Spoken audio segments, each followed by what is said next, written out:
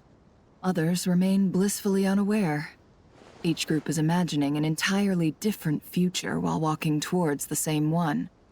But when they get there, they'll still find they feel differently about it. People are shaped by their circumstances. Different circumstances create people with different perspectives. I've always found the perspective of the Vahumana Darshan to be a particularly incisive one. Even at the height of the crisis in Nodcry, people held diverging opinions.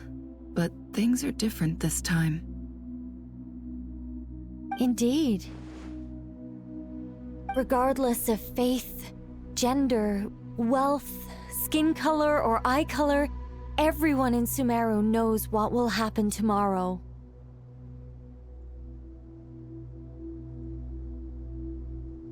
The world has never been an especially fair place. Yet now, against all odds, a moment of unprecedented unity and equality is about to take place. It's fascinating. If only my father could have lived to see this era. Era. To me, that term represents a much greater span of time. It can be an unsettling word. I would even say I'm afraid of it. Do angels even feel fear? Yes, at least I do. I fear the gap that grows wider with each passing day and the never-ending flow of time. Time renders all memories insignificant and reduces all splendor to nothing. But those memories are the one thing I do not want to lose. You're very human in that regard. If angels draw too close to humanity, our wings burn away in the bright flame of awareness, and we fall to the earth. After spending so long among humans, I have lost much of my former glory. Maybe that's a good thing. You're more human than some humans are. I've been talking to Kale a lot in recent days. We seem to be in completely opposite situations. I suppose that makes us good case studies for comparison. Case studies for who? Myself, I suppose.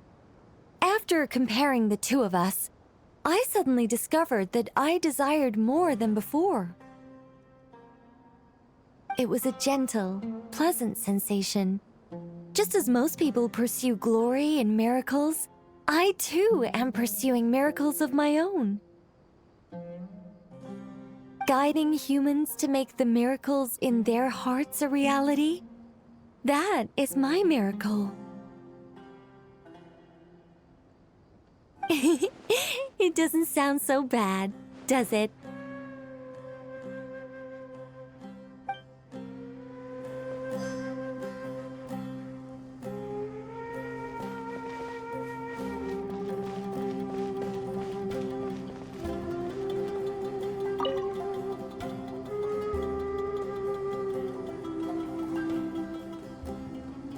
Look at the time. I should head back. I'm so sorry. I was in a hurry and didn't look where I was going. Are you all right? I'm fine. Wait, you're... Have we met? Not exactly. I think we may have crossed paths by the house of Dana before. Oh. You're Hat Guy! From Vahumana, right? You recognize me? The clue's in the name, Mr. Hat Guy. Fair point. It's getting pretty late. What's keeping you up? I could ask you the same question. If I'm not mistaken, all the workload for the Ratawa Histarshan wrapped up a good while ago. Well, I have something of a background in Satyavada life, so I was helping the Dendro Archon make some preparations. But I must have lost track of time. Did you find the experience enlightening at all? Honestly, it was tedious and uneventful at first. But eventually, I think I did sense some profound truths. But they also brought a lot of suffering with them. I was told that I even shed tears while I was meditating, though I have no idea why. Sorry. I hope I'm not scaring you. Not at all. It just proves you're very accomplished in your research. Good night. I wish you all the best for tomorrow. Thank you, sir. You too.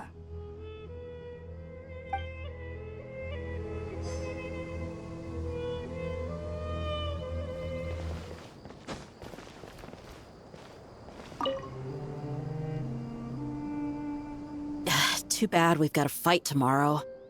I could really do with a stiff drink. Let us pray instead. Prayer. How nostalgic. Lord Sangama Bay. Came to get some fresh air too, did ya? That's right. Actually, I was hoping I might run into you, Dia. I wanted to let you know that I've stocked up on that perfume you said you were so fond of. No, really? I'll take 2. Any chance of a friends and family discount? I knew you'd ask that. And I'm afraid to say that... Surprise! It's free of charge. That's very generous of you, Lord Sangama Bay. Does this mean you've made a fortune in Nodcry? Nope.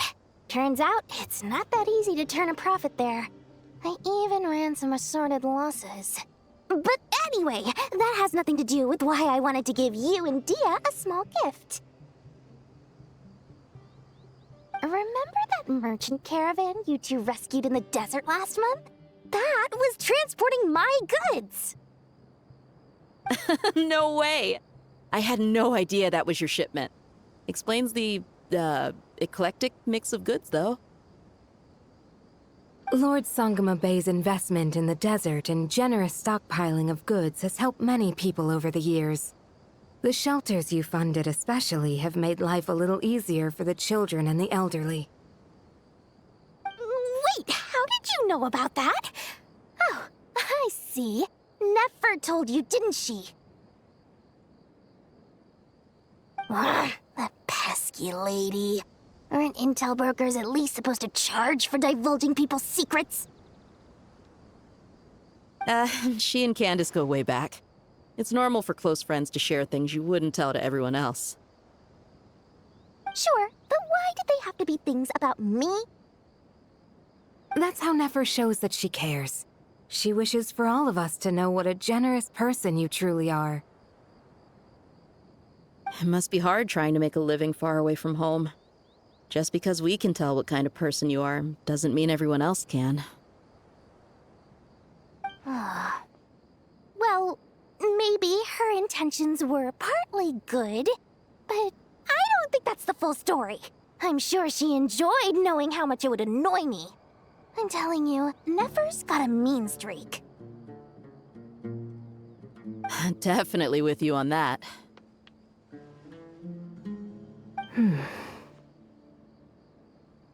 Does praying help you stay calm? Defending one's home is a just cause. My heart is filled with a mix of anger and hope. Anger. You know, being able to get angry is a good thing. It shows that you're in touch with the real world, and that you have the passion to pursue something you believe in. Oh,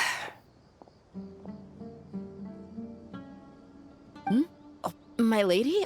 What are you doing out here? Just taking a walk to clear my head. And look where I ended up. Were you praying just now? Yes, Miss Dunyarzad. Would you like to join us?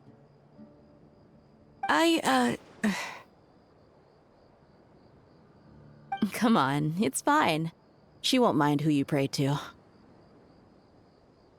Oh, then sure. I remember you, Miss Dunyarzad. You visited my shop before.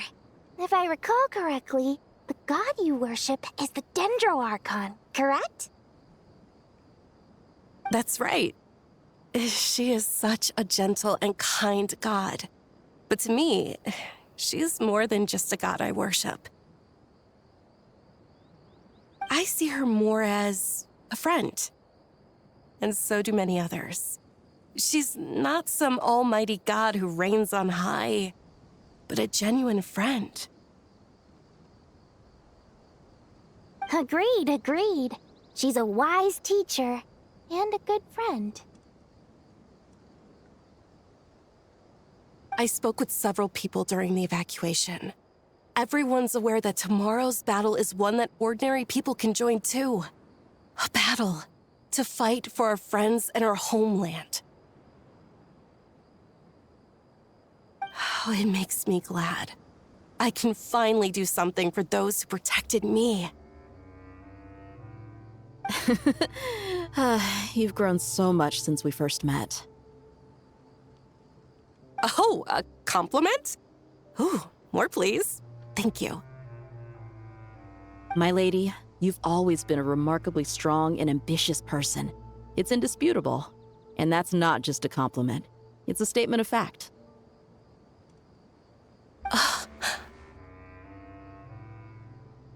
What are you praying for?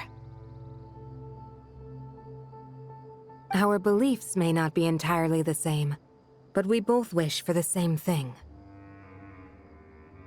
I pray that everyone will rise to the challenges ahead and return safe and sound.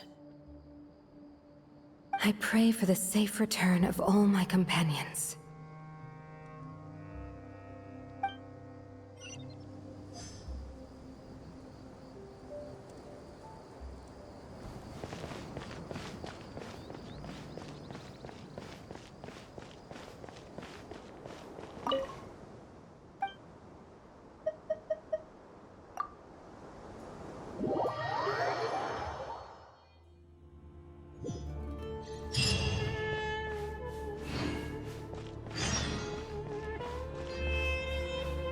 Time to go! Let's meet the others at the mausoleum of King Deshret.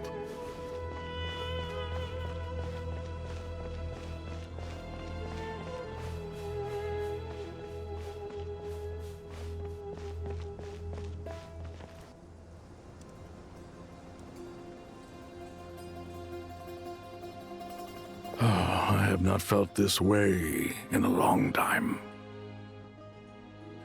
Standing up high, gazing out at the rolling dunes, one cannot know what freedom truly means without first losing it.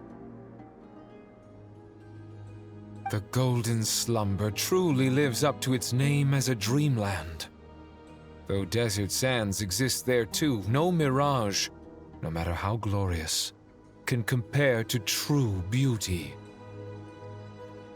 Dendroarchon, what is on your mind?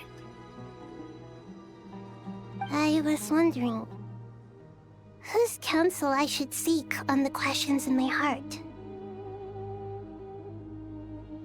What kind of questions? So many. More than can be put into words. As I once said to a friend, we look, we see, and we comprehend. But the question still troubles us. What are the many disasters that this world faces, but the sum of all irresolvable questions? The biggest question you should be asking is how to seize victory. Yes. Although, I would express it differently. I must not fail. And so the question I am most curious about now is whether the path to victory will be an arduous one. What we declare to be a young sapling, we may, in fact, find to be a towering tree, if we would only cast aside our ignorance and look beyond the veil of time to see her true form. Nahida! We're here! Just in time. The preparations are almost complete. Ready when you are. We're here too. Miss Nicole! Miss Nicole! You run so fast! I thought I'd get a lot of exercise as a forest ranger, but I can barely keep up with you. Sorry, I got a little carried away. Lesser Lord Kusanali, the equipment is ready, and the modifications to Aru are all complete. As discussed during our meeting, Accessing Irminsul via the Akasha is no longer feasible at this stage. There are other options, it's just... they're a little more extreme, and more technologically demanding to implement. Maybe you should take it from here. The architecture and functionality of the Akasha terminals overlap considerably with Aru. There is reasonable evidence to suggest that one was developed based on the other, or that they both utilize technology of the same origin. As long as the transplant and merge operation succeeds, Aru should theoretically work on a scale greater than the Akasha and approximately equal to Irminsul. It will become the largest active computing device in all of Teyvat. A system this powerful is capable of a lot of different things. In the past, the Akasha was primarily used for one-way information transmission, but I suspect it could also serve as a central bridging hub. In the pursuit of greater knowledge, some scholars have attempted to connect their consciousness to Irminsul through the use of terminals, incense, and meditation. Correct. In academic language, scholars who reach that stage are said to have entered Satyavada life. Hypatia has performed this practice many times in the past, and she was once under my care for a period of time.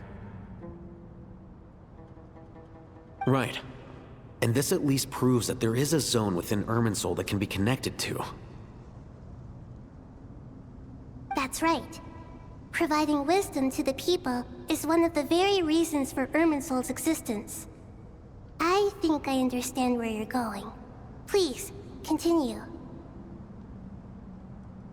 In that case, I'll skip to the conclusion then. We need to further modify Aru, merge it with the Akasha, manufacture terminals, and distribute them to every single person we can reach.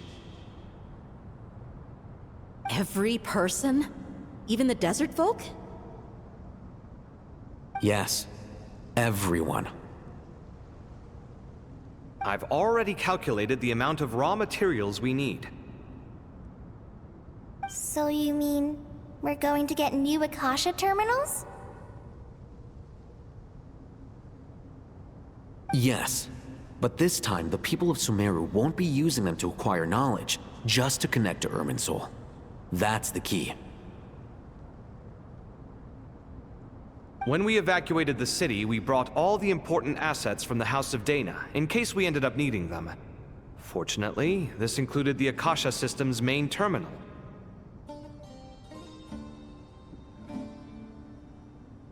We've checked all the relevant records, and one thing is certain. Nothing like this has ever been done on this scale before, so... Everyone in Sumeru is part of the plan. Whoever controls the people controls the situation. Since this function of Irminsul was introduced, it has only ever been made available to scholars, who don't constitute a particularly large group of people. But by expanding the scale to include all the people of Sumeru, all the individual connections will stack up to create a significant load on the system. Under normal circumstances, Irminsul would be able to cope with the additional load. But with it already being under strain from other activities, its remaining capacity is limited. Thus, it might be possible to shut it down completely by overloading it.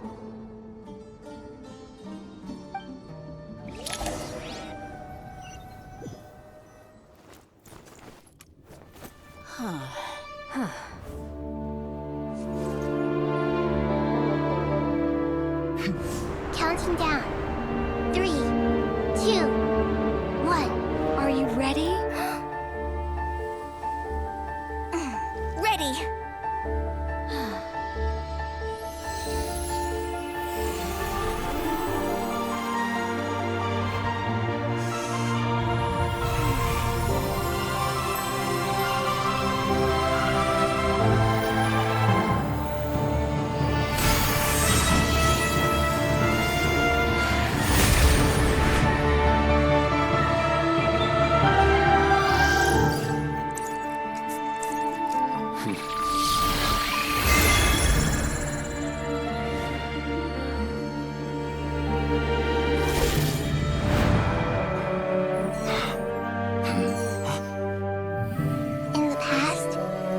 People sought knowledge, they turned to the Tree of Wisdom.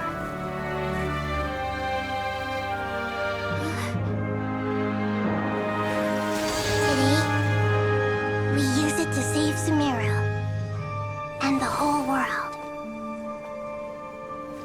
These boughs that nurtured learning must not become tools for destroying the world.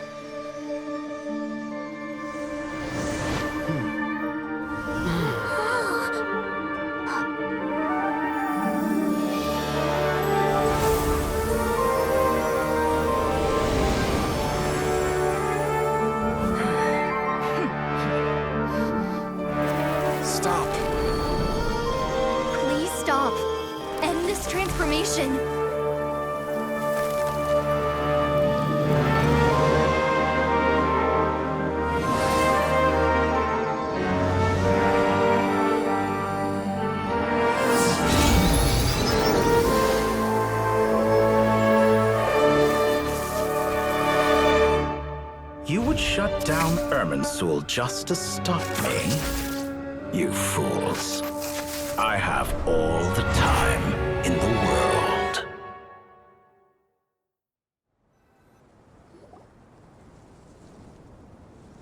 Success! The evil Irminsul tree has stopped growing! Great!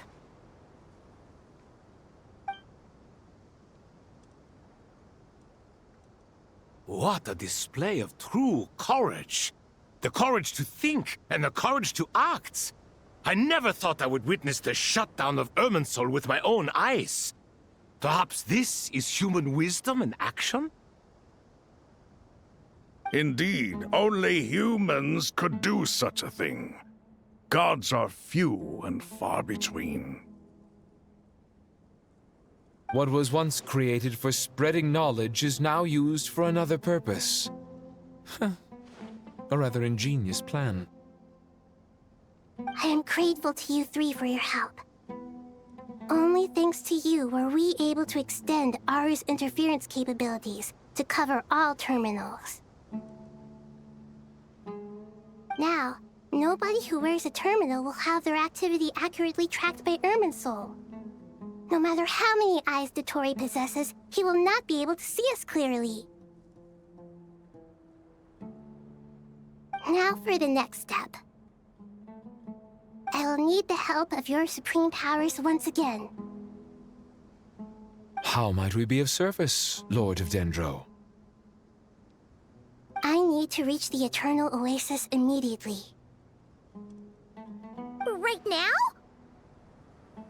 In that case, Ibis King, would you agree that this is a fine opportunity to dust off our old tricks? Never.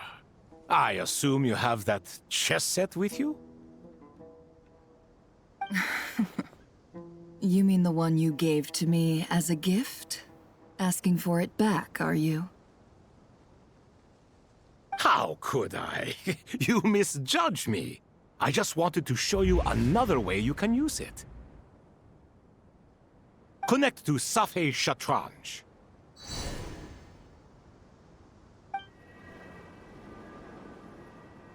Safei Shatranj? You mean that place in the desert? Thoth's chess set gains its power from the chessboard laid out in the desert by King Deshret and ourselves. All ceremonies conducted using the chess set must be activated via Safei Shatranj. In other words, the chess set is an extension of the chessboard. In the past, moving a chess piece was a sacred and momentous act. Transfer initiated. Entering live combat mode.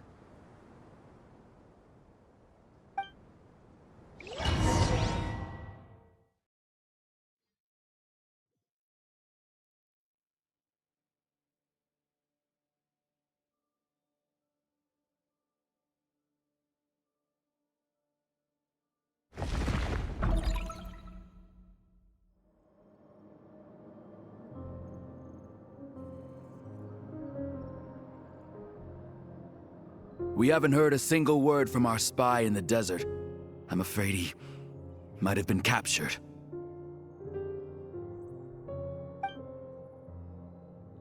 Never mind. But we spent years turning him. And a lot of Mora. Nothing comes for free in this world, but the loss is not without its purpose. For a small price, we have wasted a precious amount of the limited time they have. Quite a bargain, if you ask me.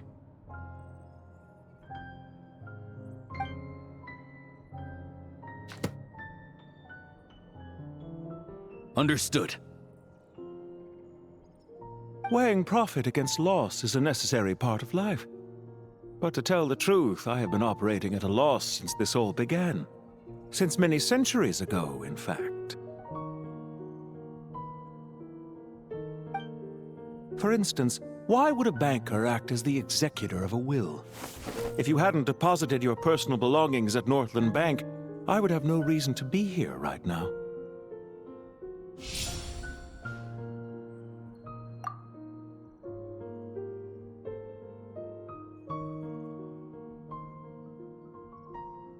Dottore, I've placed your final data backup into the ley lines as per our contract. I trust we are now square for the safe deposit fees you paid. Is it not a little petty to split hairs like this, given our amicable relationship? I consider sound bookkeeping a matter of principle. Do not forget that you only live to see this day thanks to me. In fact, every day of your life since you met me, you've been living on borrowed time. Why, that's hardly a fair assessment. I will concede that my survival was perhaps at your whim, but I became a harbinger on my own merits.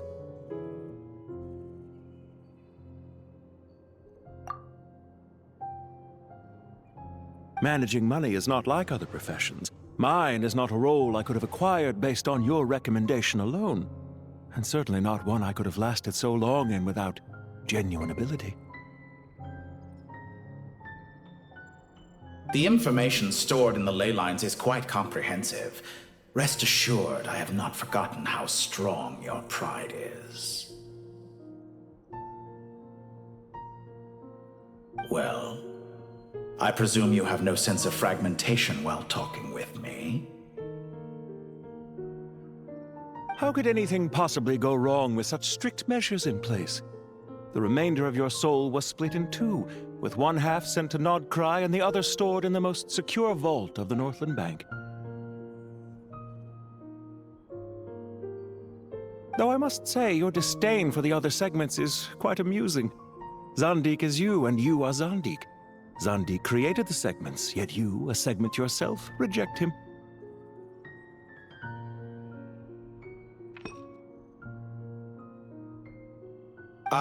That is, Zandik, created segments of various ages in his later years. To achieve this, he had to freeze time and part with a portion of his soul. But as constructive as it sounds, it erases my uniqueness. If each segment is equally me, then by the same token, none of them are truly me. A soul living forever in the past inevitably holds different views than he did in his later years. The same thing that completes me also restricts me. You too might ask yourself which stage of your life you want to be preserved at. The day your business failed? Or the day you were framed by a gang and sold off to a medical lab as a test subject? We needn't dredge up the past. This undesirable plan was eventually scrapped. Lesser Lord Kusanali was quite right. I needed an opportunity to eliminate myself. And after that, I concluded that there was no more effective plan than directly splitting the soul. Once the soul is transferred out, you will find that creating a physical body is far simpler than creating a puppet.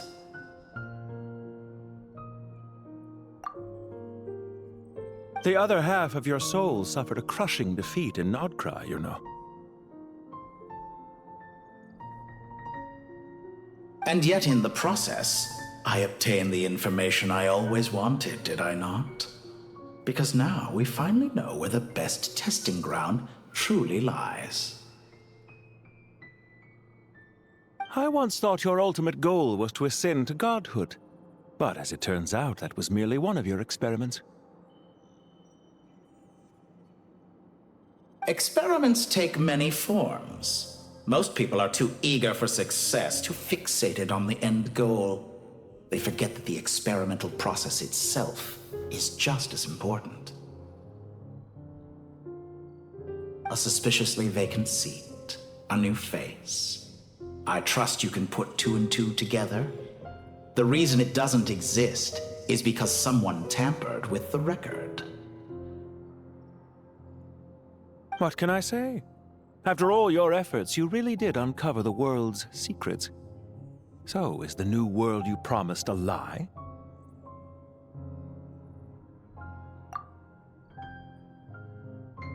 No, it never was. I am glad to be able to control Irmin's soul from within. Now I shall attempt to create a new world inside the existing one. Almost everyone faces the prospect of death, but not a single person has ever been able to experiment unrestrained in the afterlife through sheer force of will. I am the only one to have overcome this enormous challenge. Would I not be letting the world down if I didn't make the most of the opportunity to experiment? Clearly, the dividing of your soul did not affect the magnitude of your ego. Out of all the versions of you that have ever existed, this you is the most insane and the most radical. Is that why you chose to work with me? Which was it then? My insanity? Or my radicalism? Could I call myself a venture capitalist without a suitably ambitious plan to invest in? Yours happened to fit the bill quite perfectly. Well then, I must say, while I am surprised enough that you showed up at all, What surprises me more is that you chose to present yourself as my former subordinate, and not as the banker Pantalone.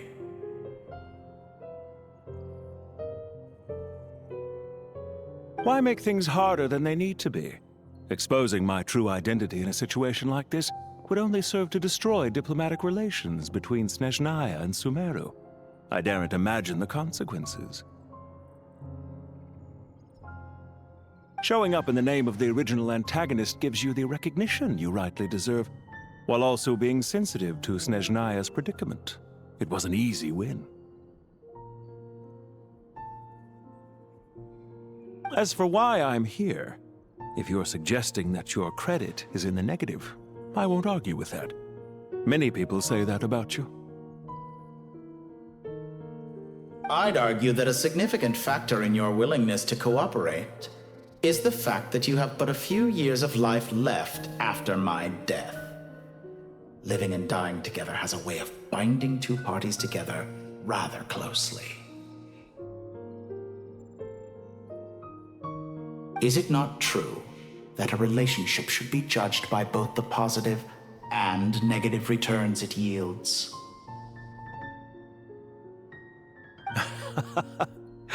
So some of what I said actually made it into your head after all.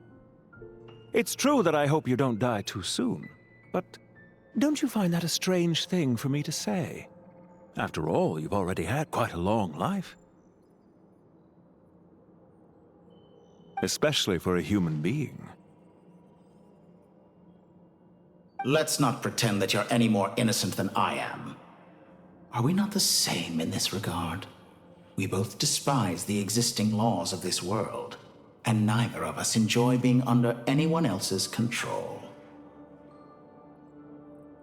Is it really so greedy to want the world to operate by a new set of rules?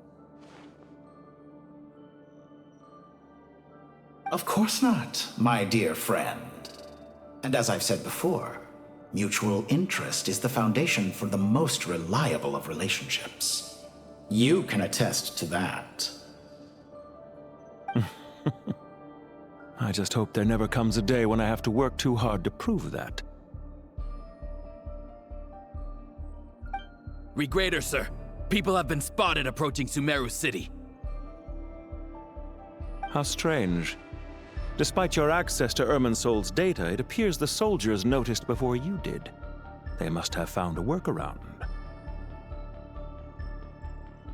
Well, Dottore, I trust you know what this means. The fact is... They're coming. They'll breach the city gates any moment now. But even so, I would say Irminsol is a wonderfully convenient thing on the whole. If you do manage to create a new world, perhaps you could plant one outside my office, too. I'll consider it. What do you need me to do? Stall them? The experiment will take time. Stall them for as long as possible. Very well. But you're really asking for the moon here. Have you heard this story? There was once a guilty man, kneeling in the center of a church while an angry mob outside waited to bring him to justice. He pleaded with the gods, begging them to grant him one final request, the chance to finish confessing his sins before he was sentenced. Many suns and moons passed. Seasons changed, and still his confession continued, as if he intended to speak until the end of time. Are you suggesting I worship you as a god? Or were you hoping that I might confess my sins to you? Certainly not the latter. That would make my life miserable indeed.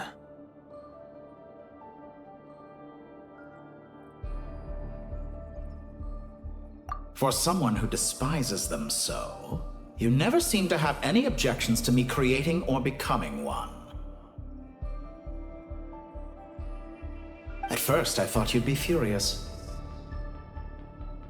Concerned I would terminate our partnership, were you? Not at all. You had reasons why our partnership must continue. Don't you find people's attitudes toward gods amusing? A god descends from the heavens and people worship it unreservedly, blindly following whatever rules are given to them. And yet, when they see an ordinary person gain godlike levels of power by virtue of their own hard work, they treat him with nothing but suspicion, even if he is a compatriot.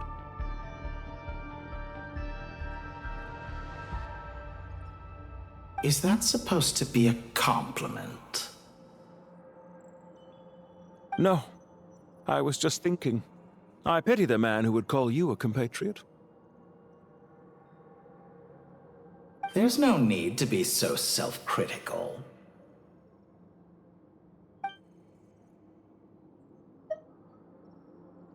I know it's a little late in the day to be asking this, but how have you been keeping? I'm flattered that you would take the time out of your busy schedule to consider my well-being, Doctor. The part of your soul that went to Nodcry caused quite a stir, sending our organization back to the drawing board on numerous fronts. It was quite a headache for everyone involved.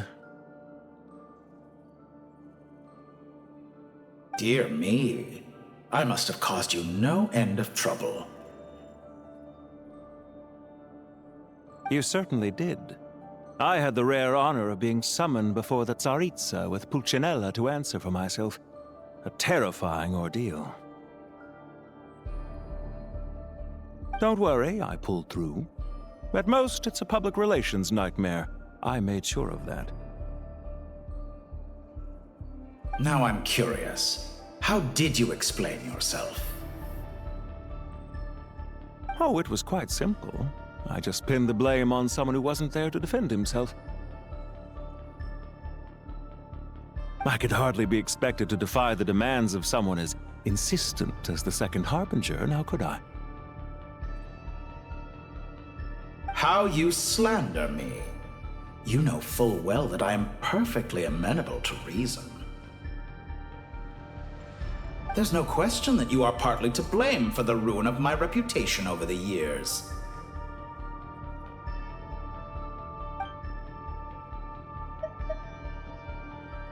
Do you have anything lined up for when this is all over? Hard to say. Field work always takes quite a toll on me, as you know. Once I'm back at Snezhnaya, I'll start with a well-earned cigarette. Why are you so eager to ruin your lungs after I went to the trouble of replacing them for you?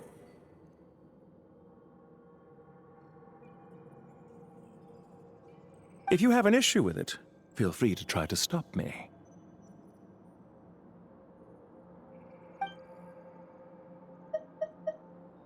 What's on your mind? The limits of humanity. It's a pity. Despite running countless calculations, I find there is simply no way to reduce any further the amount of one's soul required to sustain an individual. It's rare to hear you admit to being unable to achieve something. I beg to differ. For instance, as I've told you before, the original me was prone to motion sickness and couldn't make long train rides. Ah, yes, of course. One of the reasons you often sent yourself out on errands.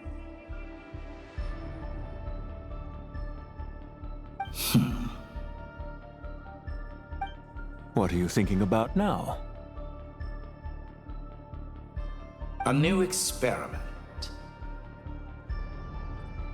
In the event that my soul was depleted, say we extracted my data from someone else's memories, yours for instance, and then combined it with your intact soul as the base material, what would we create?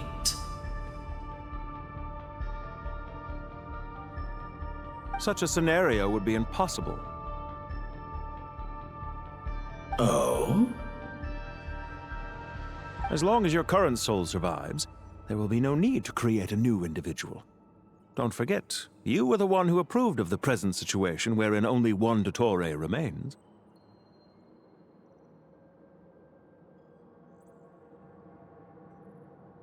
And if you ceased to exist, who would be capable of performing this experiment?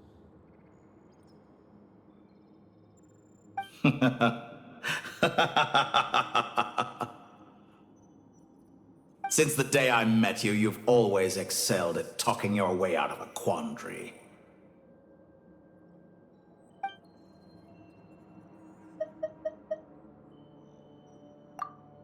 Isn't it a little too early to be saying goodbye?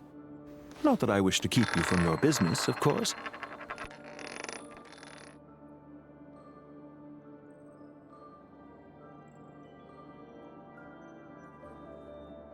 Very well. Let's leave the conversation there for now.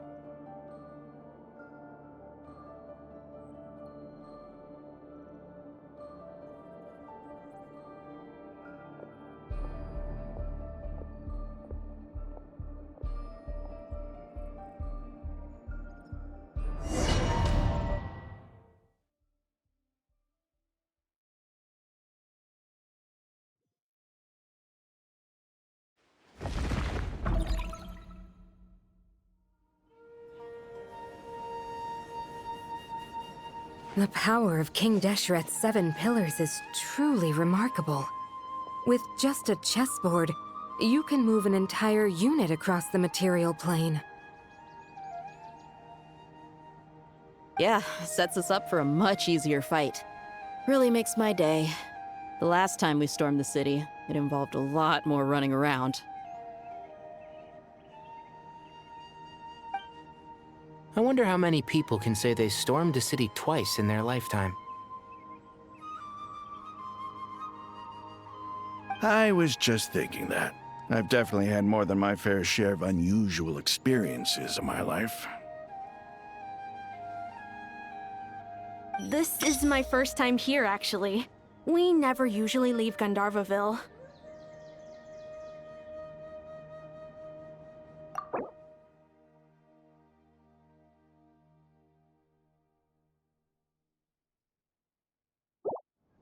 I hope this will be my last time. Does everyone have to chime in? Can't we just fight? What an amusing comment, my dear lady. Yet humans often alleviate tension via small talk, do they not? Whoa! Why is Candace's shield talking? Because the image on her shield is one of me. And I, of course, can appear wherever I wish to.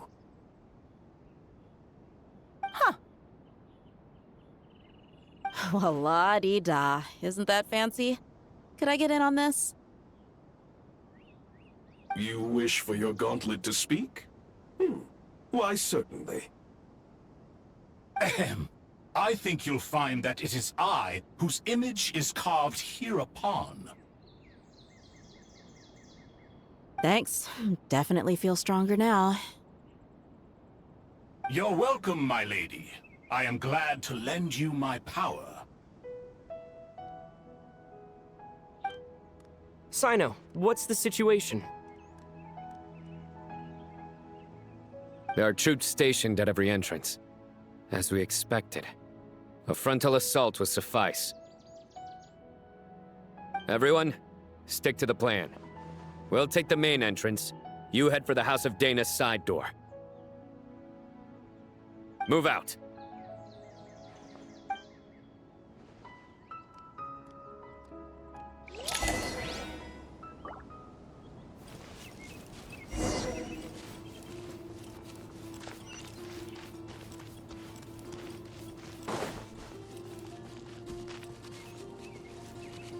Out of my way! Take this! Watch out! Get lost! Thank you, Jet. You gotta be more careful. If you're not ready to put your life on the line, you can't be certain of defeating your opponent. She's right. Keep your wits about you, Rana. Let's get it on! No escape. Through me, justice is served. Guilty.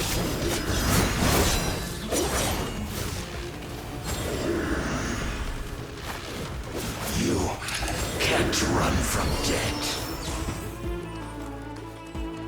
Take them out and secure the harbor. Reinforcements will arrive by water. Consider it done. Show no mercy.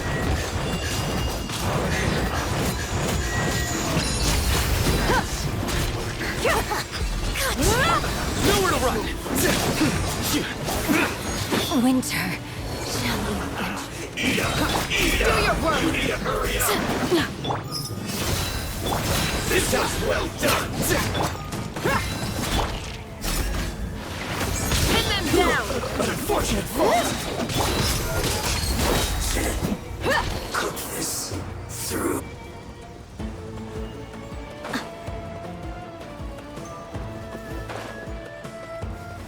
Looks like we're in for a tough fight. Grant us your blessing.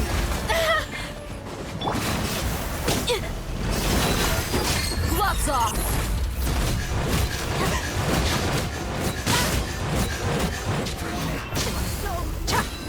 Your sins weigh upon your soul.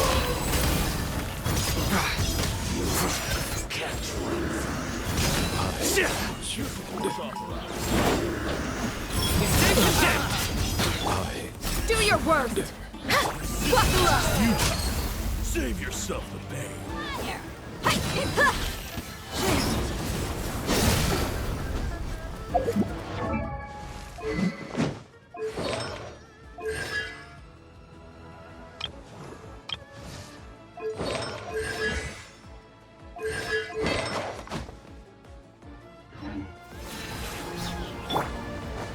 Resistance is futile. Save yourself. Nowhere to run. Let's get it on. Hi.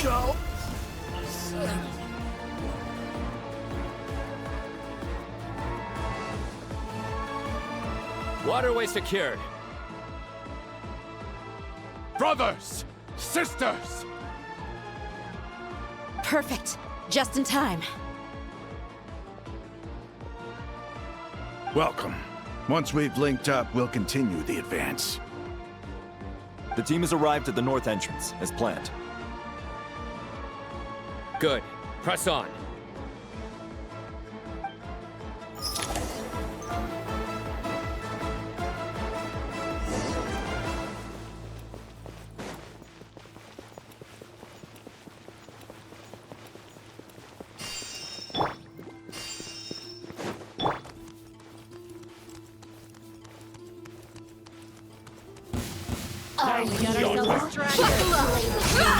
We shall prevail.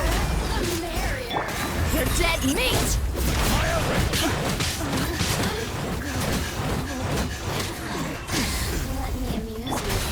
Surrender.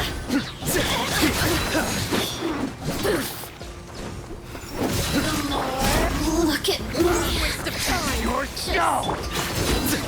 Through me, justice is served. Their penance is due. Guilty. Their penance is due.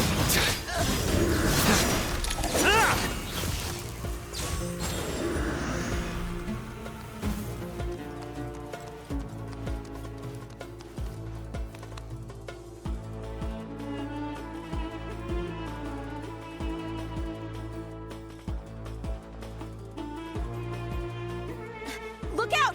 It's an ambush! Finally. We need to hurry. Take the middle road now. Mahamacho Sino, area clear. Don't relax just yet. More Fatui approaching from the right.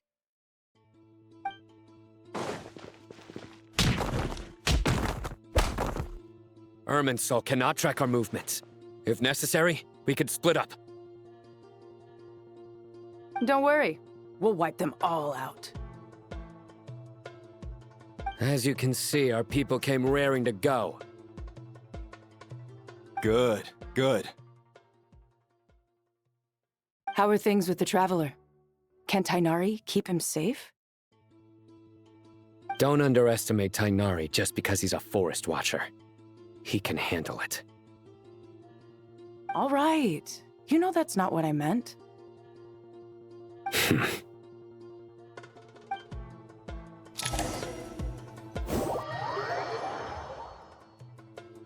Sino and the reinforcements have drawn the Fatui's fire away.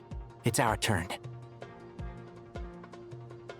By using a cluster leaf of cultivation, we can pass through certain terrain silently. Good luck with that. We'll just fly up there. Huh? Oh, yeah. Paimon forgot she could fly.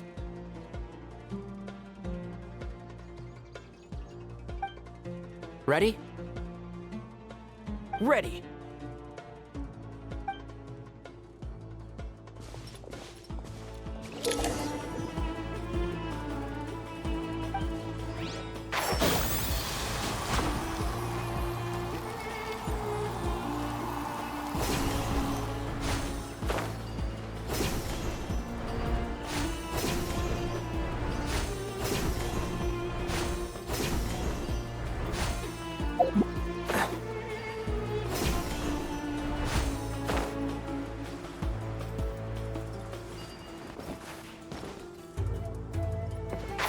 Can't see?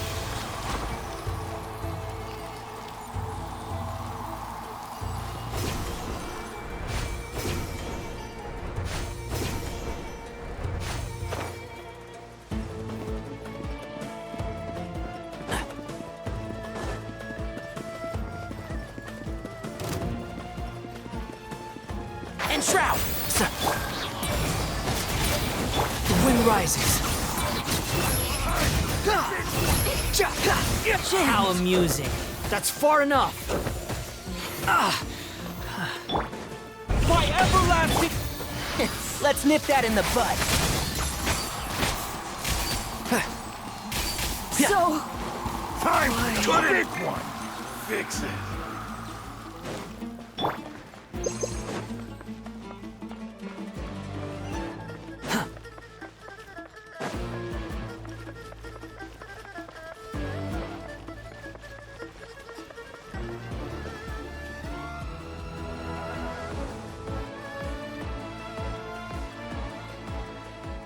Fatui soldiers up ahead.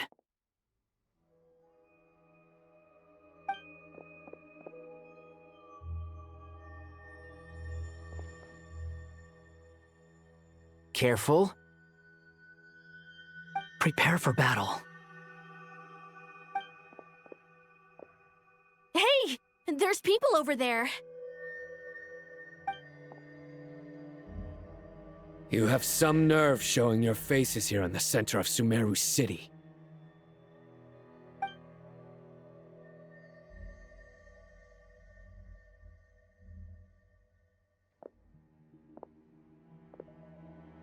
You're right on schedule.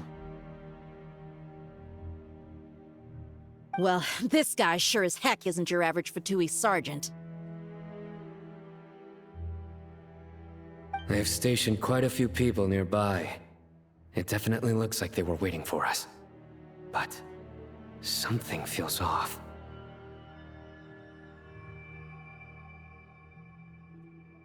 Everything about this guy feels too deliberate. I highly doubt he's just a subordinate of Dottores. And he's no mere sergeant. Whatever his rank is, it's high. Much higher than we thought. So you've been waiting for us. But it looks like you're geared up for a conversation, rather than a battle. Very clever, General Mahamatra Sino. I know you're the one in charge of this siege, and I look forward to making a deal with you. A siege? Sumeru City belongs to us! Historically, yes. But things can always change. We have quite a sizable force with us, you know. For instance... There's a Fatui ambush at the north gate. Can you handle him? We can for now. Yes, I'm quite sure both sides can hold their ground for the time being. The battle has not yet reached its climax. But what happens next? Do you enjoy watching bloodshed? Surely some of those here are people you count as friends. Once a war begins, some people must die. I doubt you wish that fate upon anyone you know. Wait a second. It's a trick. He's not even there. Silence! He disappeared. What was that? A ghost? Curses! He was never there to begin with. That was just a shadow projected there to lure us in. Enough talk! Attack! I apologize for being unable to accompany you at this crucial moment, but I am compelled to leave for reasons beyond my control. Please excuse me. Sumeru's General Mahamatra is quite ruthless. It's a good thing I wasn't there in person. Your illusion held them up for a time just fine. But now that they have seen through it, they will realize you were just a decoy. Decoy or not, what matters now is that they will be heading your way imminently. Not imminently. They are already here.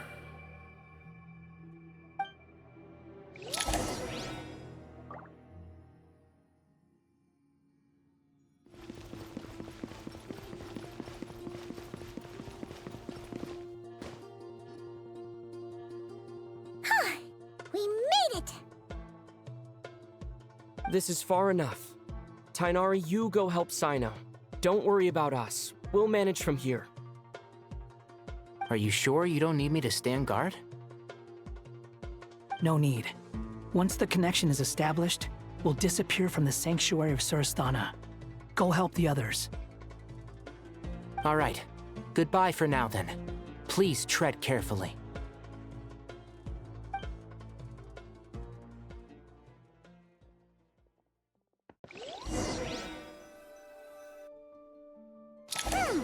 Now where's the interface Nahida mentioned? Come on, where's it hiding? Found it. It's over here.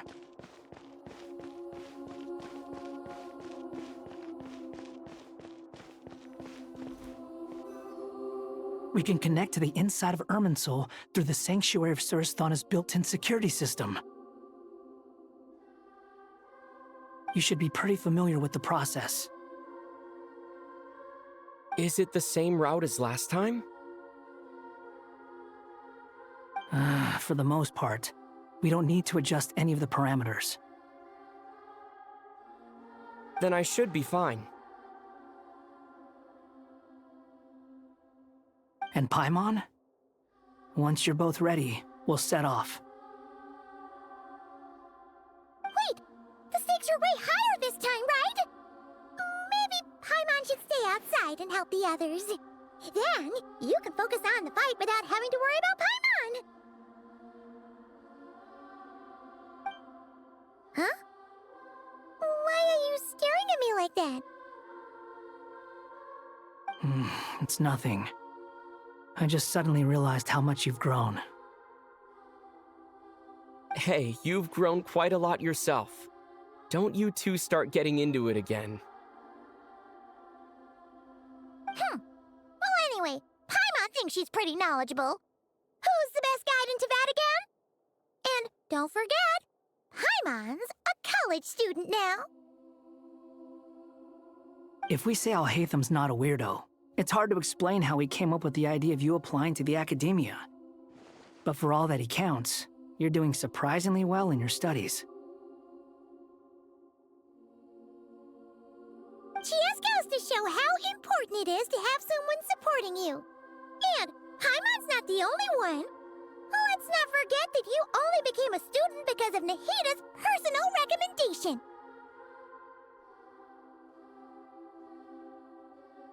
That's fair. I have learned a lot in Sumeru. Oh yeah.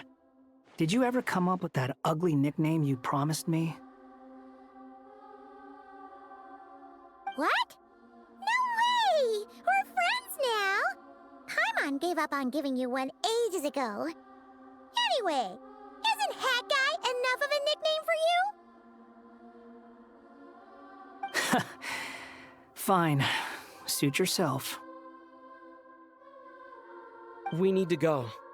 Paimon, if you're staying, look after yourself. Will do. Paimon's gonna link up with Tighnari and Sino. You guys are the ones who need to be careful. We will be. Bye for now.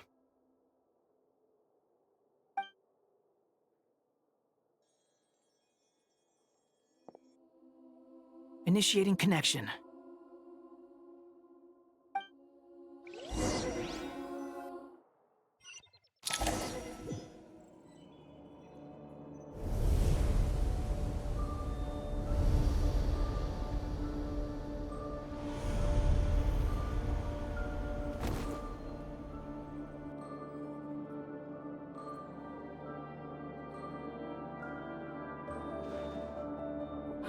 Well, here we are again. Come to think of it, I still don't even know where we're going. Thanks to our terminals, it should be impossible for Irminsul to read.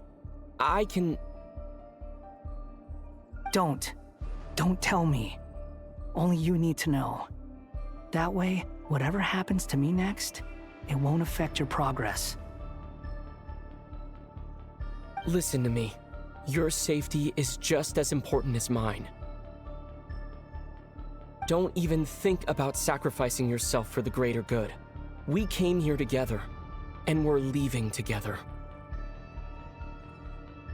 All right, if you insist. I won't argue with you.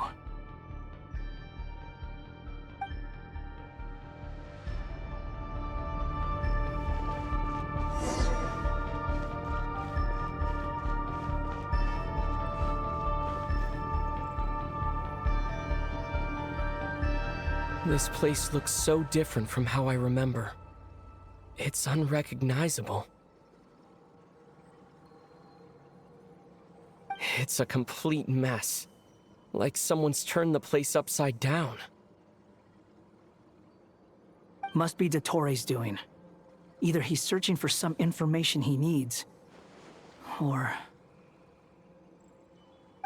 It's still changing. He has to know we've entered Irminsul. But luckily for us, he can't pinpoint our location. Be on your guard. Don't let him find us. The red parts have probably been corrupted by Dottoro's power. Don't touch them, or you might alert him.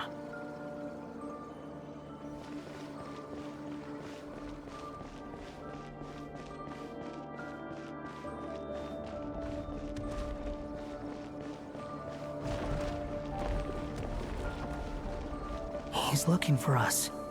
Tread carefully. That wall could be a problem. Fortunately, it looks breakable. Give it a shot.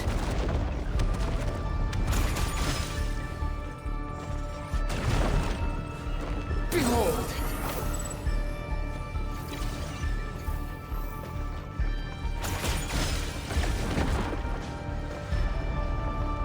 Squall and Fury!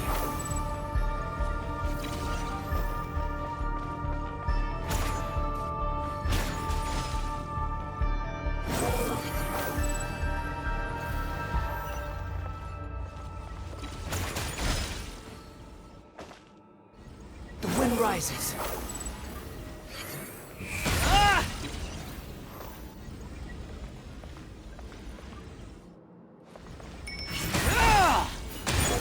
Search forth. The same old trick again? Are you kidding me? Let's handle it just like we did before. This cheap trick isn't gonna stop us.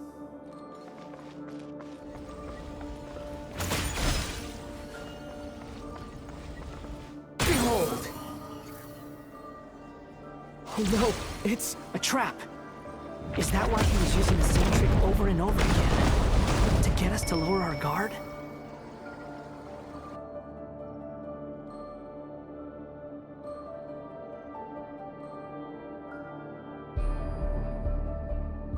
I'm trapped!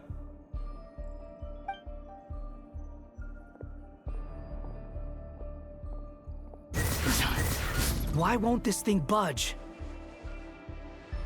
Hello? Hello? Can you hear me? Nicole, is that you? Yes, it's me. I'm monitoring your progress from inside the Eternal Oasis, and I have to say, this terminal is simply marvelous. It makes tracking you so much easier. I couldn't see anything at first, but now that you two are inside, I can use your location with support from the terminals to get a partial view of the situation inside Irminsul. It's not the clearest image, but it's better than not being able to help at all. So, here I am. I can't intervene directly, but I can help to guide you out of the jam you're currently in. So please, just follow my lead. Dottore in his current form is a blight upon both Irminsul and the ley lines. Pay attention to your surroundings. There must be sources of his contamination nearby. The corrupted information is his means of manipulating the environment. Is that one of them? Precisely. Take it out. Good work. But we're not done yet. Stay close, and let's see if we can find any others like it nearby.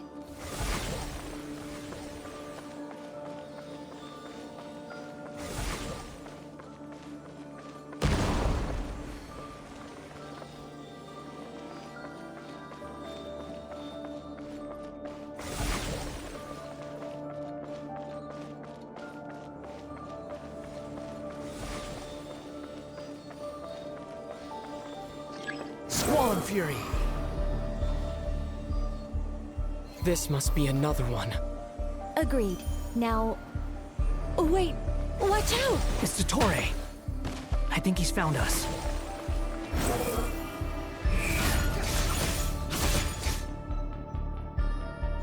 The seal is broken. Quick! Get out of there!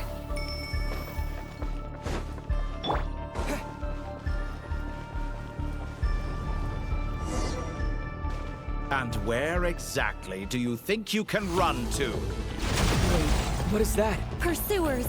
That's gotta be it! Run! Don't let that thing touch you! Dodge that attack!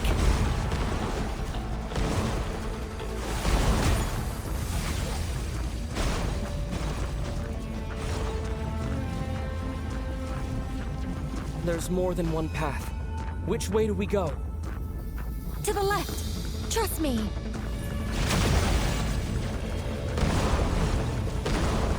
Fleeing like vermin. What a pathetic sight. Hey! Watch yourselves! Stay focused! There's a cliff ahead.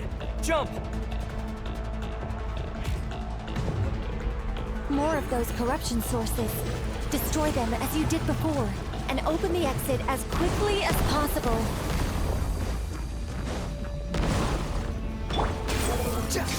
They're relentless. Is he trying to wear us down? You'll just have to destroy these too. I think the pursuit is over. Hard to say. Stay alert.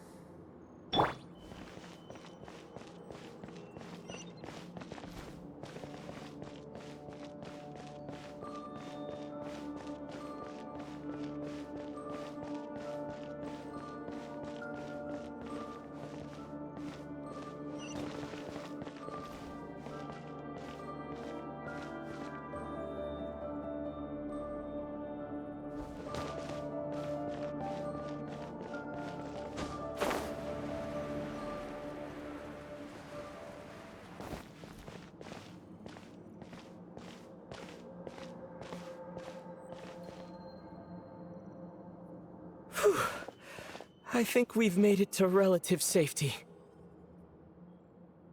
Phew, goodness. That was tough. You doing okay? I'll be fine. Don't worry. Take a short rest, and then... Nicole? Nicole! The connection's been cut. But that means... Look at you supporting one another. How very touching.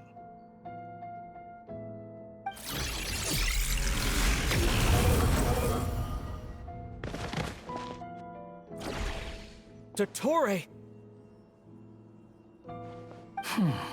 Took you long enough to find us. You're more useless than I thought. Oh, really? I think I deserve a little more credit for my methods than that.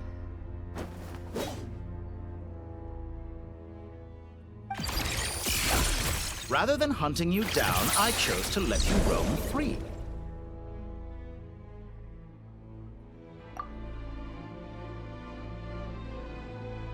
I indulged your presumption that I was unable to track your movements. Played along with your clever little plan. Fleeing is for animals, but I rather enjoy watching you flee. Some things lose the will to run altogether as soon as you put them in a cage. If that's true, then why did you come looking for us? Because I wanted to observe you up close, of course. Don't misunderstand me, I'm not here for a fight. Is it so unusual that I wish to greet my old acquaintances in person?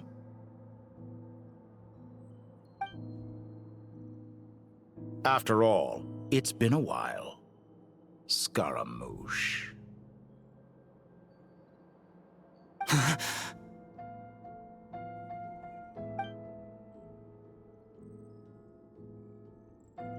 Why are you so afraid? I have done nothing unprecedented in discovering the truth. Nor did I go to any great lengths to uncover your story. You made a bold series of moves in deciding to erase yourself. And with the power of this great chronicling device called Irmin's Soul, you were able to achieve something quite remarkable. Once most people form an opinion about someone, it tends to imprison their mind. Yet you managed to erase every trace of your existence. A novel take on death indeed. However, this meant that you stood out to me all the more when I saw you in Nodcry. I didn't even have to go looking for you. Just the sight of you was enough for me to intuit the truth. For someone in my position, connecting the dots was a trivial affair. It would have been more surprising if I hadn't managed to piece it together. You seem very pleased with yourself for figuring it out. I'm sure you'd even be more delighted to learn the full extent of your crimes. That would hardly be necessary. Besides, isn't there something that concerns you more right now? Something that fills you with dread? Let me put your mind at ease. I have no intention whatsoever of restoring any of the records you deleted. For one thing, it would be exceptionally difficult. But more to the point, I doubt that the prospect of losing your current life is all that frightening to you. Because in your case...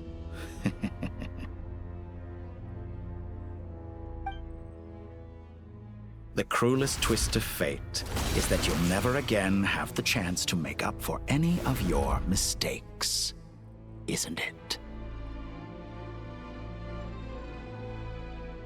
Dottore?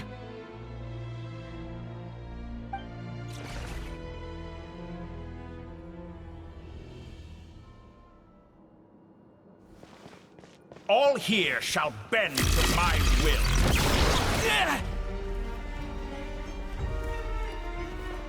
Blazing light! Behold! How amusing.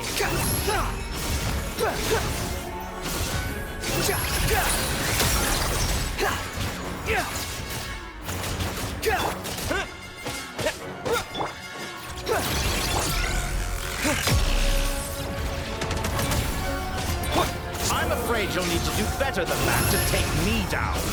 I expected you to have grown stronger. Ah, how foolish of me. I forgot that you lack any means to increase your power. You will pay for everything you've done!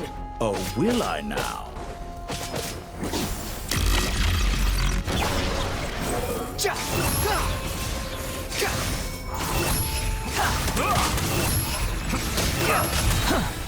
You're dead!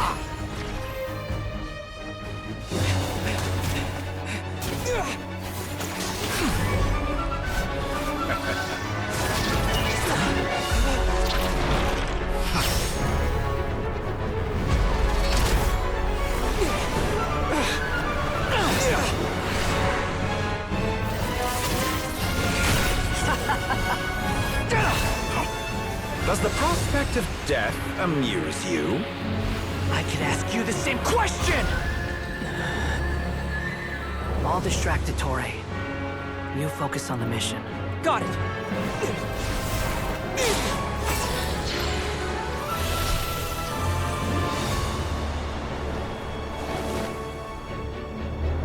For the hopes and dreams of the masses. Open the secret door on this enchanting night. May wisdom's light eradicate ignorance and darkness, and hereby fulfill our ancient vow. Commence data extraction.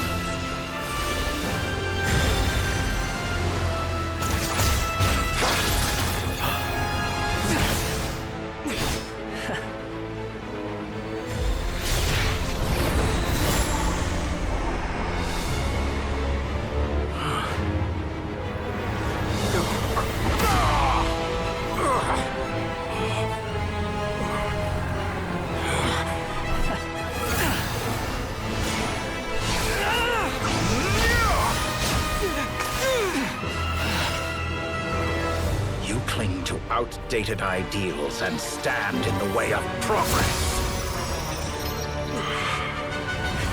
You will pay for interfering with the grandest experiment of all time.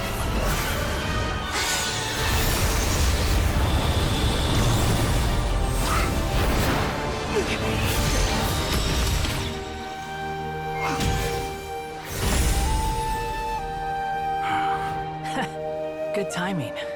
Ettore, as clever as you are, you fail to understand wisdom. Wisdom takes many forms, but the path you have chosen eschews them all. Huh.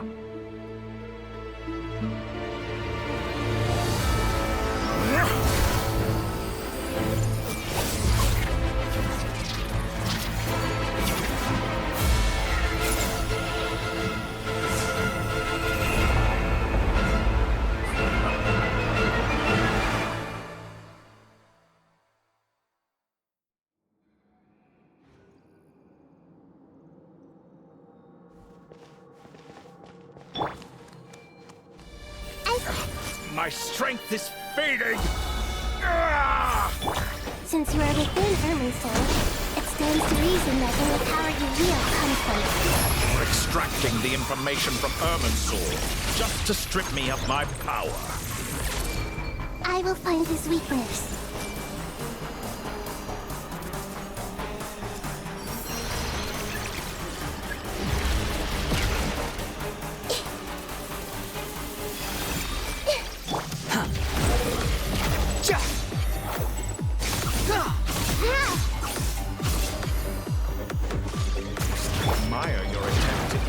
A new variable, but it's nowhere near enough. Squall and Fury. A petty trick. Cry louder.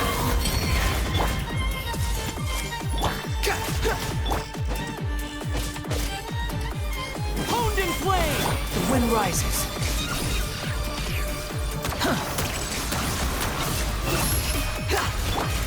see everything. The Temple of Wisdom. Burn all before you! Blade of the primal blade!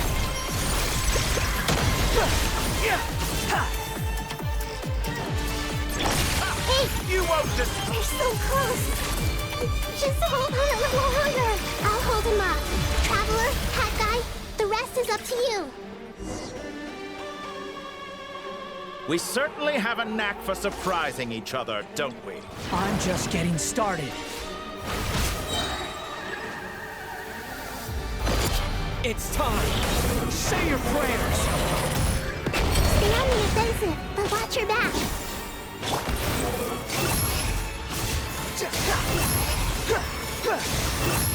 Search for it.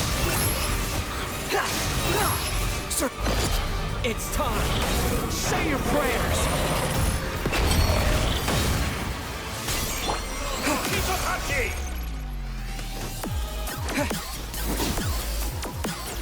Squall Fury.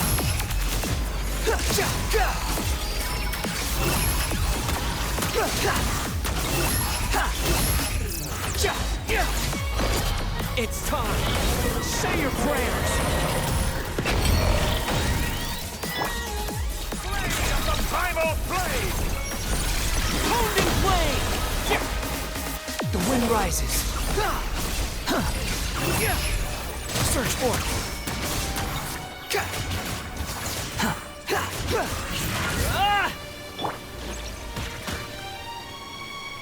Squall and Fury. Let's try this! Muso no Hitotachi!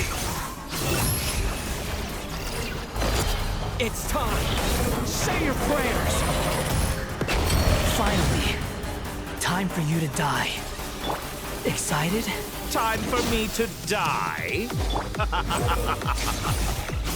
How could I have reached this place if death was something I feared? The last gasp struggle of a dying man is a pretty pathetic sight. And I know it when I see it. We shall see about that. Behold!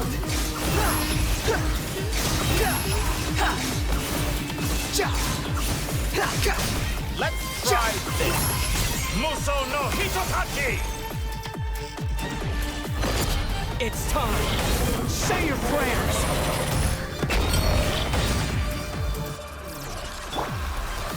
Honed in flame. Nothing worth mentioning. Squall and Fury. Burn all before you! Blade of the primal blade! Power music. That's enough!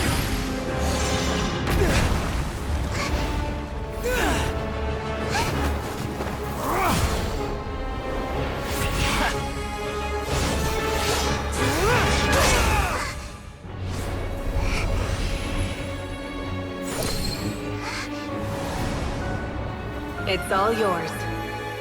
Do with it as you see fit.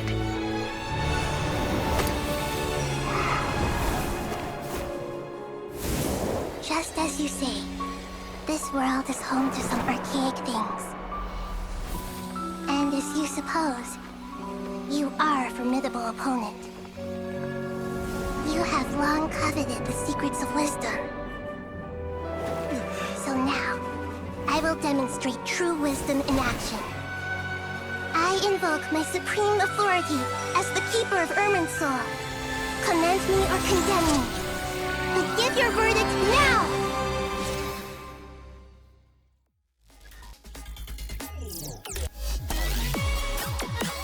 Blessed One of Wisdom, Mahakusaladhama, are you certain that you wish to exercise your authority to destroy Irminsul?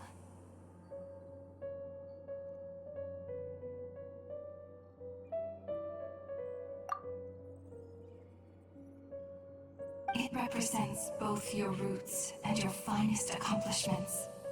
You truly intend to abandon the very thing you have always fought for?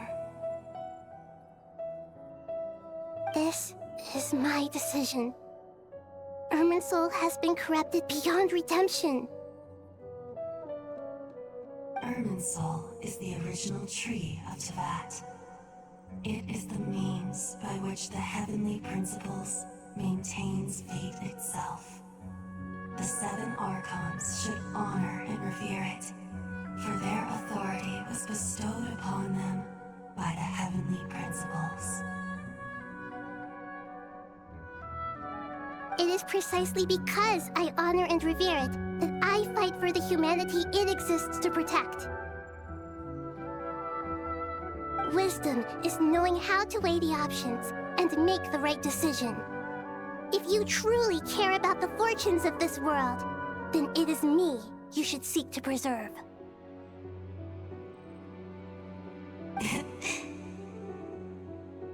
Planting a seed begins the chain of cause and effect. Since you have become a great tree yourself, why should the loss of another tree be anything to fear? Till we meet again, Lord of Dendro.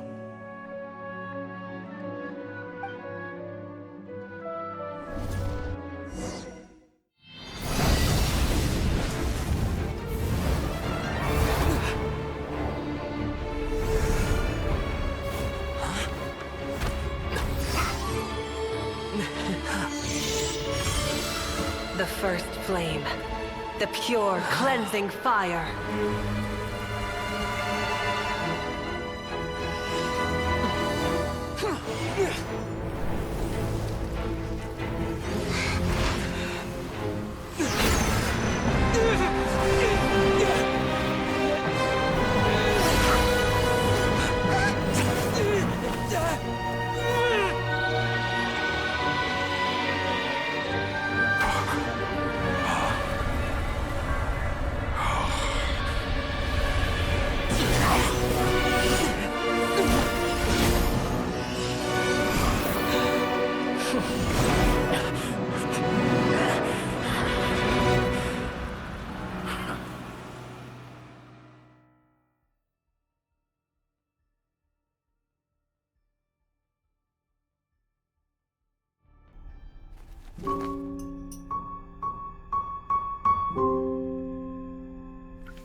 Shall we?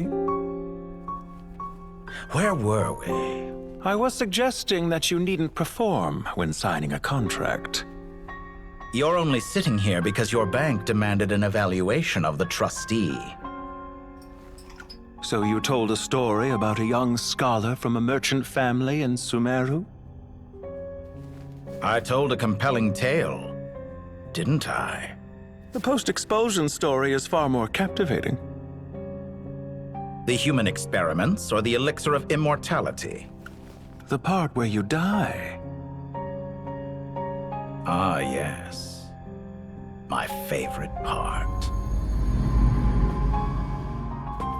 The 35-year-old Segment thought of himself as Dottore, reserving the name Zandik for the original specimen. Of all the segments, he was the most selfish. After his expulsion, Dottore searched for a new direction. He joined the Fatui, studied Elazar in great depth, secured resources. He was rather fortunate in his career. Zandik turned to Conrian technology and successfully created his segments. But this was not immortality.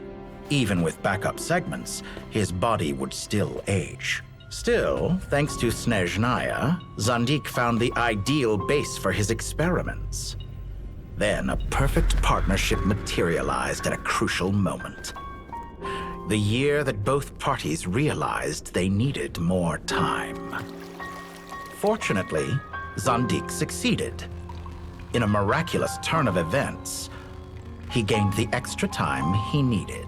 I seem to recall it differently. All right, it's true. No matter how much elixir he took, Zandik remained human and continued to age. Then, on the morning he turned 85... Help me up! Call for help! Surely he would be rescued, Zandik thought. But to his surprise, no one helped him. Zandik was too selfish for that. Don't forget, you're one of us. Yes, and we're all waiting. Waiting for me to die. Pantalone arrived for a meeting and happened to witness what followed. He found it unsettling.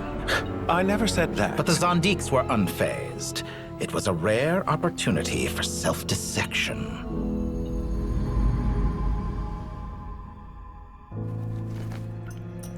What does all that have to do with you depositing your data at Northland Bank?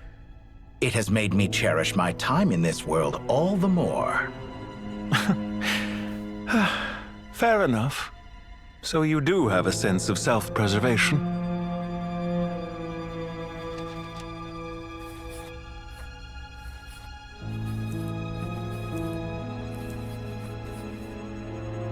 What do you mean?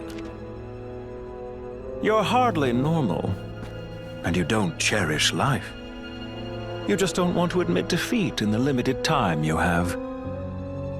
Even so, don't I deserve an interesting ending? I'm counting on it.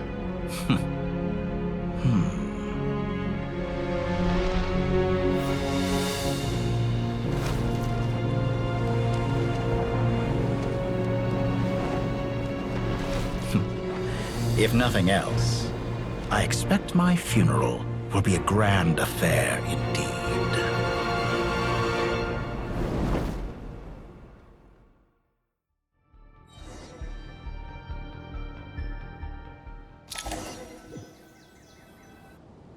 What a magnificent fire.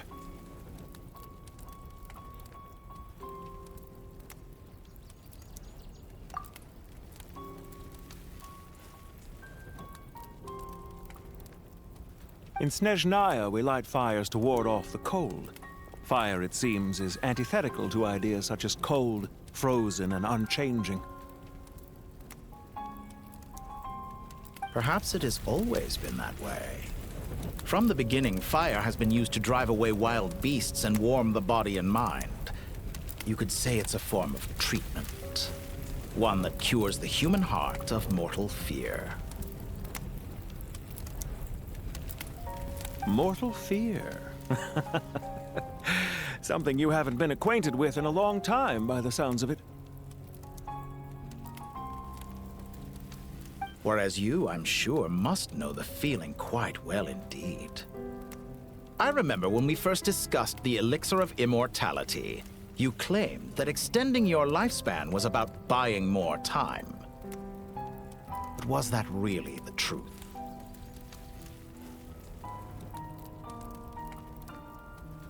You fear the prospect of dying a wretched end in this world, don't you? Of course I do. I'm only human, after all. And while you may have forgotten it, you cannot deny that you too were once human, Dottore. I do not believe that there is no such fear in your heart.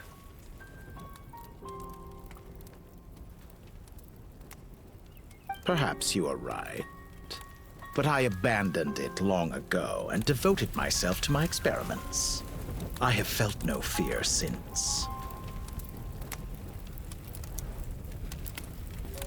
From the very beginning, I never thought you could win this game. But still you came, contract in hand, to honor our agreement. Because I am a reputable partner. And as we have discussed, experiments are about more than results alone. The process is equally important. I have come here and completed my creation, and I do not regret my decision. I'm afraid your journey ends here. After I die, there will be no one to make the elixir of immortality, and your remaining stock will only last a few more years. How then will you prove that you didn't perish in this incident alongside everyone else? When I feel optimistic about market environments, I never forcibly adjust them. They have their own direction. and I myself am one such environment. I have been quite particular about many things in my life, but where the manner of my death is concerned, I choose not to be.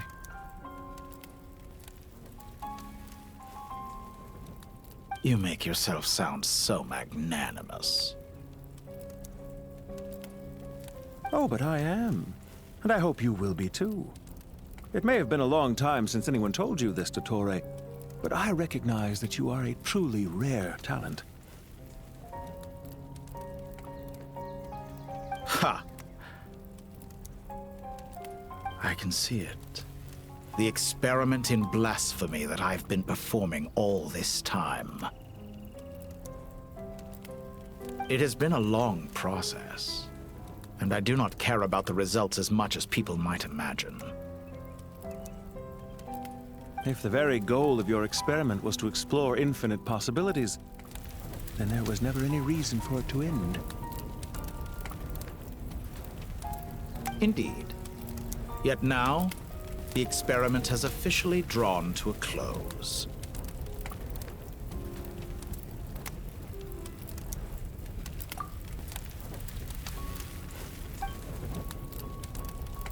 What should I call you? Zandik? Or do you prefer Dottore? Suit yourself. Goodbye, Feofan. This time, that's what it truly is.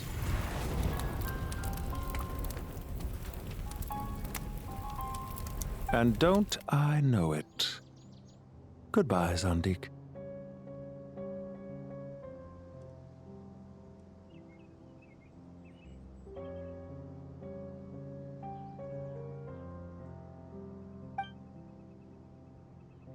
I could have carried out many more experiments, but to me, Lord of Dendro, this outcome is certainly not the worst.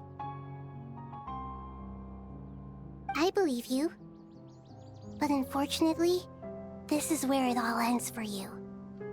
This experiment does not belong to you, nor do any of the results. Experiment. It sounds like you're trying to outdo me in my own field. Wisdom is conveying information in terms that people can clearly understand. You know exactly what I mean. Indeed. I can see no further outcomes. Ha!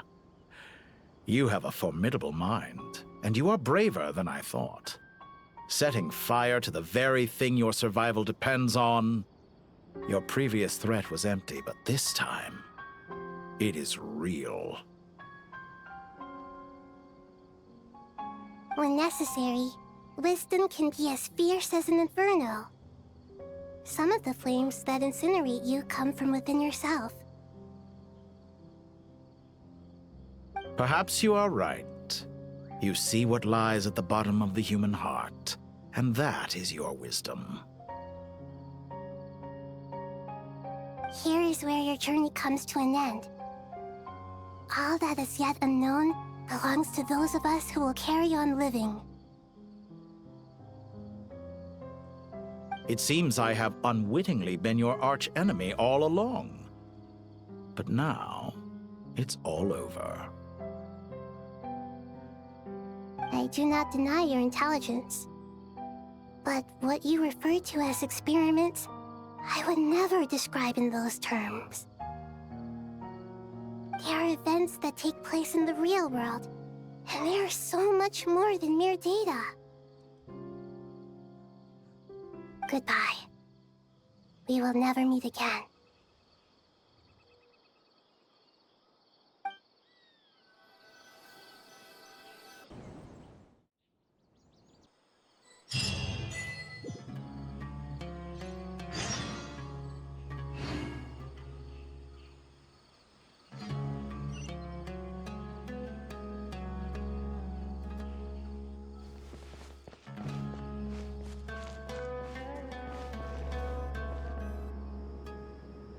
Well, that's the last of them. Everyone on the list is already back where they should be. It was a long, hard road, but we finally finished escorting everyone back. I just pray that we'll never need to leave again. I hope we can stay here forever in this peaceful paradise of our own choosing. Paradise. In the annals of the Temple of Silence, that word carries great significance. It represents the hopes and desires of the gods. Their longing for a place to rest.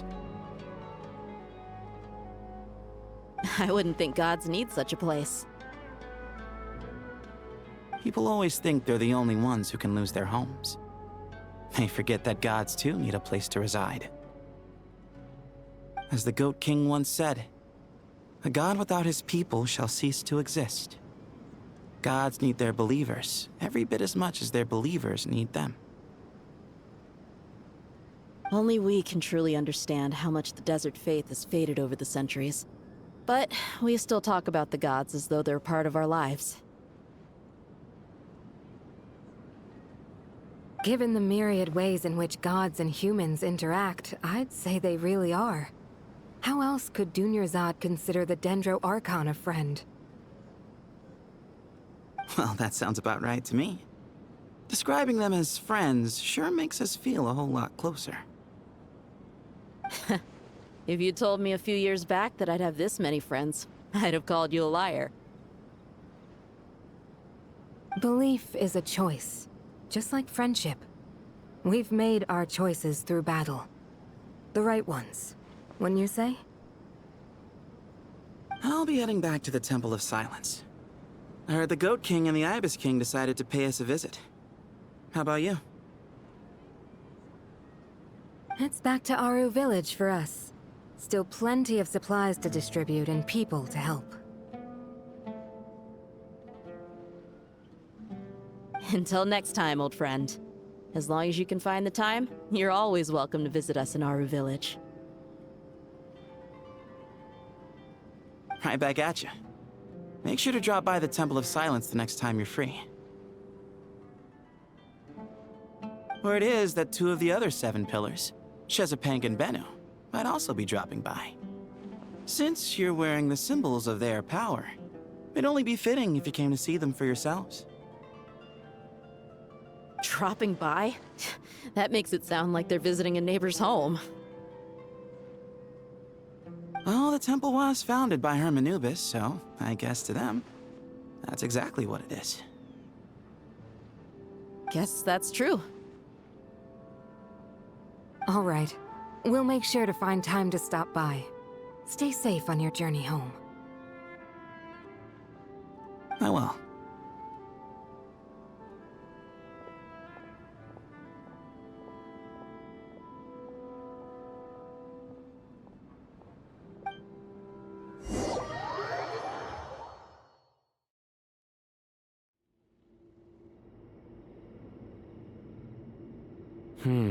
You do have a point. See? Retirement has always been a problem, especially for old-timers like us who've been locked away all these years. You finally step out into the light, and bam! You're face to face with a whole different world. Naturally. What do you think, Layla? Huh? Why would you think to ask me? How could I possibly be qualified to decide where the servants of King Deshret should live? Sorry if my question was unclear. Do you think their statues will stand out too much if we place them here? Hey, I never agreed to this. How could we possibly allow our statues to be left in Hermanubis' home? That would be like breaking into someone's house, then pretending it belonged to you in the first place. Different beliefs can coexist. We still need to respect one another. By which you mean, you two plan to stay at the Temple of Silence, for a while at least. But you have no intention of relocating your statues here.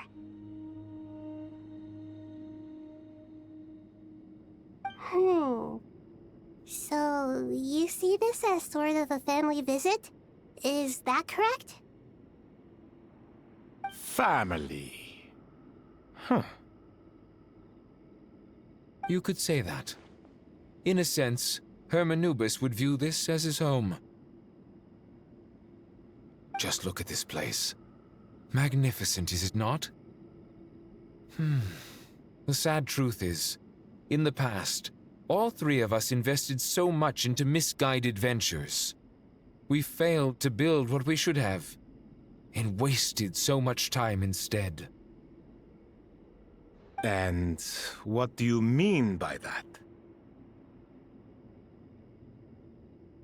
I mean that for the most part, time spent associating with the likes of Sobek, and, let's say, Thoth, might reasonably be considered wasted. Why does that not surprise me? Go on.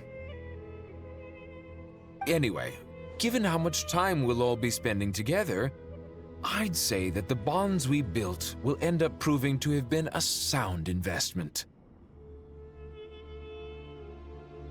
Once Sethos, the current leader of the Temple of Silence, returns, you can discuss the matter of staying here with him. But judging by the expressions of everyone here, I imagine you'll receive a very warm welcome. This sacred ground houses untold knowledge, after all. What better place for the servants of King Deshret to appear in the mortal world? How about we share a meal together first? I imagine it's been many years since you last tasted fresh food. Oh, that sounds wonderful! After so many hundreds of years, I can only surmise that desert cuisine has become a lot more varied. Are we having a get-together? If you'd like, I can help prepare some food. After all, Lord Thoth, you helped me so much in the desert, and I still haven't properly thanked you. Oh, my, that would be wonderful. I'm touched that you still remember. How the times have changed! To the people of today, it seems the Ibis King has become a kind and passionate god. And you, Mr. Herreshoff? What kind of god do you wish to be? To be honest, I haven't given it much thought. How about you, Dendro Archon? Do you have any hopes for your future? Me? I'm very happy with my current life. Forgive my bluntness, but you do not seem to derive your authority from majesty and might, like Lord Al-Ahmar. Clearly your approach has its advantages, but also its dangers, don't you think? I do, but projecting a majestic front doesn't really suit me. Besides, my relationship with others isn't simply one of a god and her people. Not putting on airs might earn you more adoration. Exactly. Besides, I really like parties where everyone brings their own food, and we all come together to share. You should join us. I'm sure you'll find it fun. Last time when we got together for a picnic near the Avidia Forest, it was quite the occasion. Seeing as you're already here, how about we hold the next one in the desert? Can we do that? Wouldn't Tainari have to transport a ton of drinking water? Don't worry, I can help out. Layla, would you like to join us next time? Me? Sure. The more the merrier. That way we... Don't take this the wrong way. I just think you should know. When it comes to passing the time, chess is more our thing. In that case, Dendro-Archon, what do you say? If I were to compete against you, I can't say with certainty I'd win, but I certainly wouldn't mind giving it a shot. Where's Sobek? I'm sure he'd be good for a few rounds. Cards, cards, cards! I'll always prefer chess. I wonder what variant of chess we're talking here. Mr. Thoth, is there some sort of astrological significance to this game? Oh, I'm glad you brought that up. As long as the leader of the Temple of Silence agrees, we can search Hermanubis' place for books to teach you how to play.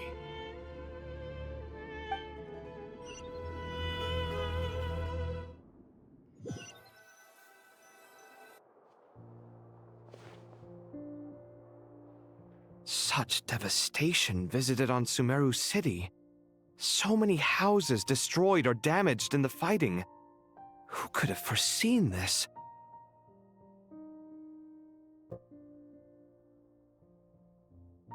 Look at all of this. It's going to take me forever to tidy up. I suppose living below the academia doesn't always work out to your advantage. I would have thought a little appreciation of my sincerity and effort in helping to clean up this mess might be in order. Helping? Effort? This is your house! Of course you should be putting in the effort! If anything, I'm the one who's helping. So you see yourself as just a helper in this situation.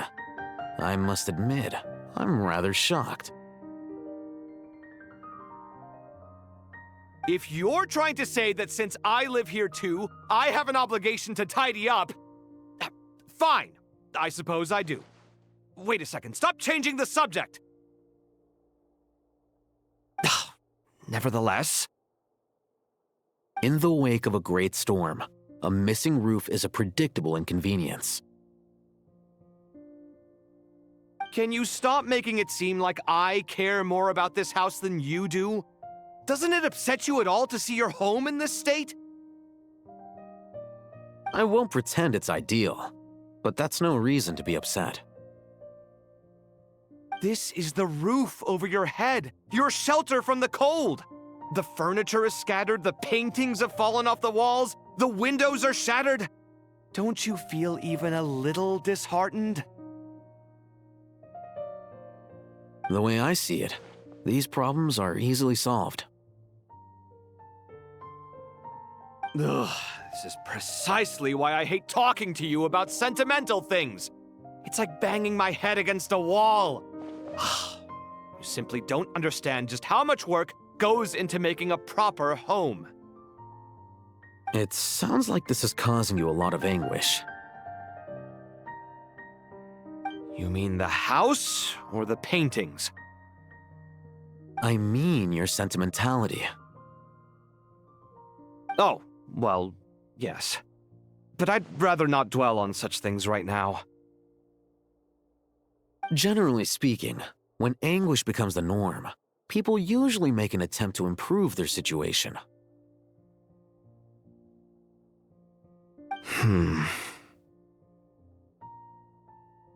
But there are so many people and things in life that are difficult to change. It's not like you can force them. Besides, anguish can be a source of inspiration, and I'm not sure I could break my reliance on it. I'm glad you're able to make yourself think like that. What kind of a response is that? I was stating a profound truth about the very nature of art. Suffering is the cradle of all creation. Even you can't deny that. And I wasn't trying to. I'm just happy for you. Pure and simple. Can't you tell? Happy about what? Happy that you can always find an answer that backs up your views.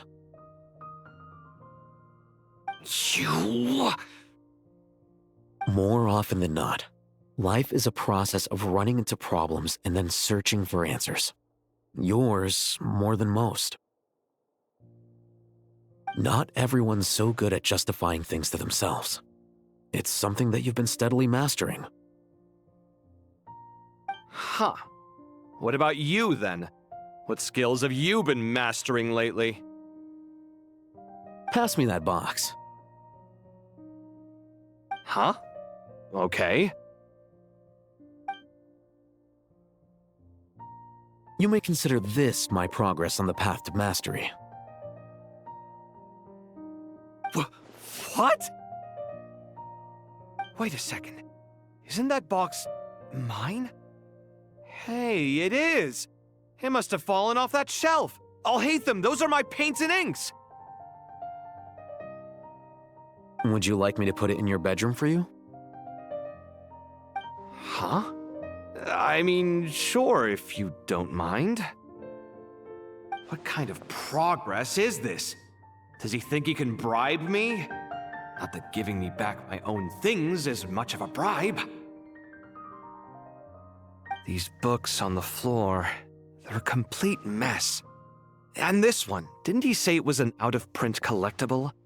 It's completely covered in dust, and some of its pages have even fallen out. Ugh, guess I should help him repair it. This one too. And this one.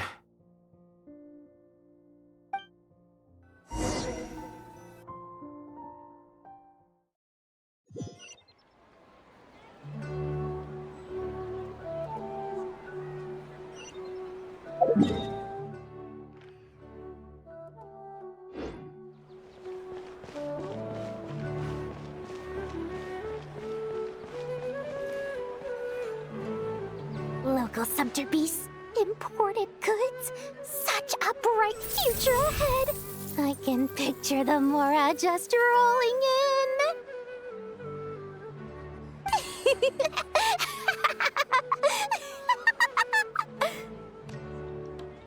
You do realize you sound like a choking cow?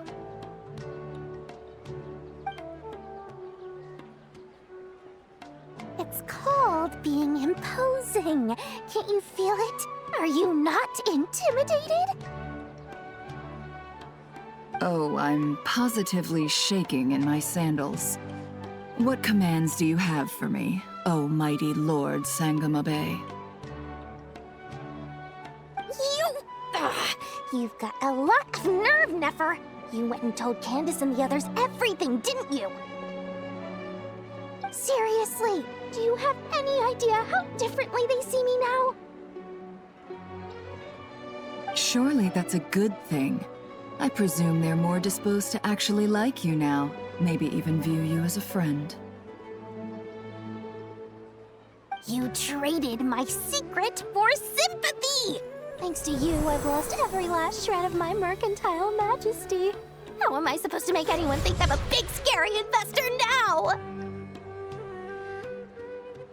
The dark days of Lord Sangamabe are behind you. Why not take this chance to make a few honest friends? Speaking of friends, since when did the notorious Lady Nefer gain such an admiration for holier-than-thou types? A moon chanter here, an angel there? Who'd have thought it? A coming together of fates, nothing more. No need to throw around accusations of admiration. Forget it. You're right about one thing at least. Making friends is never a bad thing for a merchant. So, I really took a loss this time.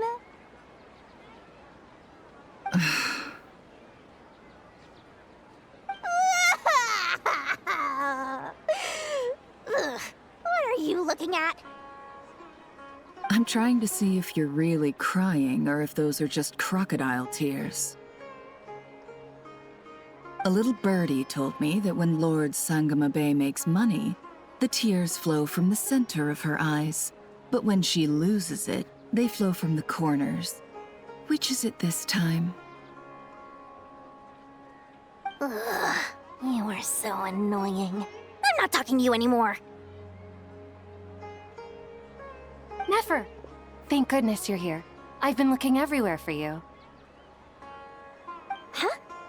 Well. If it isn't the House of Dana's very own librarian. What can I offer you today, Miss Katayun? Oh, no. I'm not here to buy. I'm here to bring Lady Nefer a book, and a fascinating one at that. We agreed to meet at the entrance to the mausoleum of King Deshret. One more thing. I bought this copy with my own money. It's not borrowed. Reasoning knows not time of day, but suspense always follows a blizzard. That's quite the mouthful. Huh? Isn't that the one that... It was all the rage for a while. People throughout the city were clamoring to get their hands on a copy. The names inside were all circled. Everyone thought it was a riddle.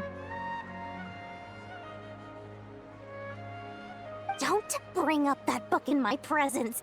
I don't even want to hear its name. That thing was nothing but a scam. Surprisingly enough, I've actually heard of this book, though it doesn't seem of much consequence. So, what truth lies behind it? You're from the Vahumana and you're asking me what the truth is? I'd say the actual truth was about the least important part of the whole episode. I brought you this book because it probably has the most interesting backstory of any in the House of Dana's collection, at least in recent years. As for its quality, well, you can judge that for yourself. Don't tell me it's actually any good. You may not know this, Lord Sangamabe, but Lady Nefer has a fondness for books with... how should I put this? Mixed reviews? No eye for good literature, huh? Perhaps she feels that bad books hide interesting secrets? But I shouldn't put words in her mouth. It's probably fair to say she prefers the conversations that books can spark over the substance of the books themselves. Suits my style as an intel broker, wouldn't you say? Very interesting, thank you. I'll return it to you once I'm done reading. And as it happens, I have something for you, too. Incense? I imagine you've already used up the incense I gave you last time. Here's some more. This batch is from Nodcry, so the scent won't be quite the same. Well, actually, I've been saving the incense you gave me. I couldn't bring myself to waste it without a special occasion. But I'll gladly accept this, too. And I promise I'll use it this time. Katayun, you haven't changed a bit.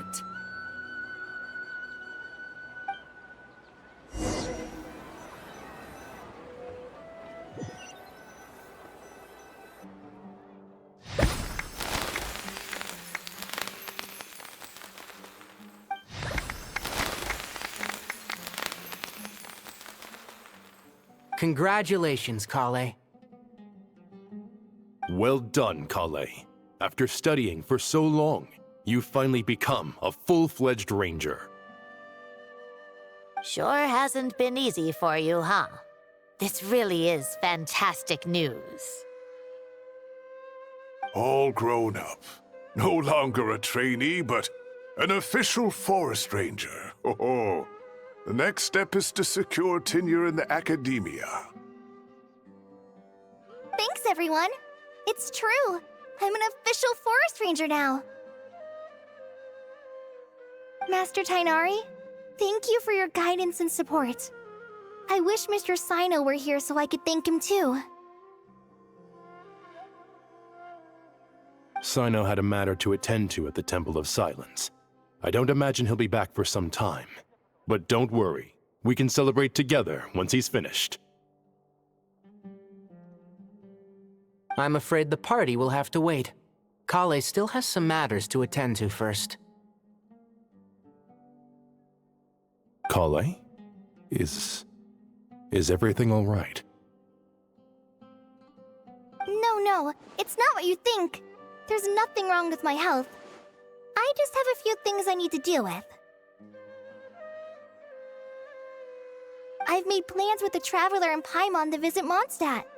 Master Tainari and Mr. Sino will be accompanying us too. Well, that's a relief. Let's get together when everyone's back. I'm sure you'll be doing even better by then.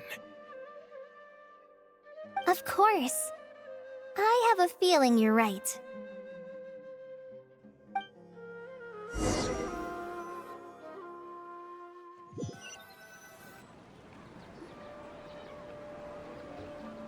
Phew!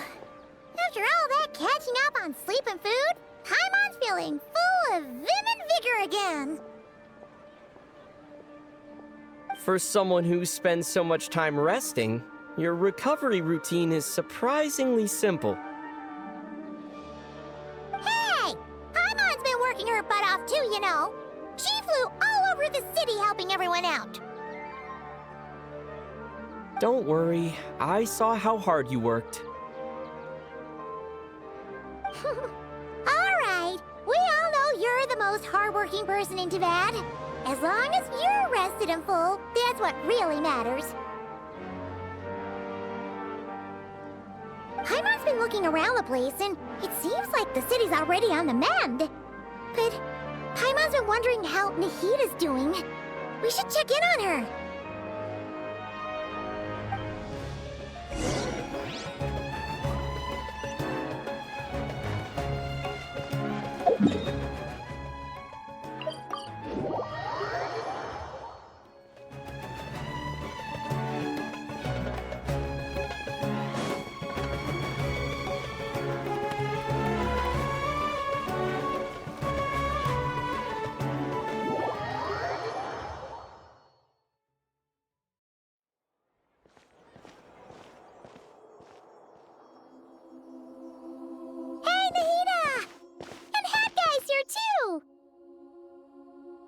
Traveler, Paimon!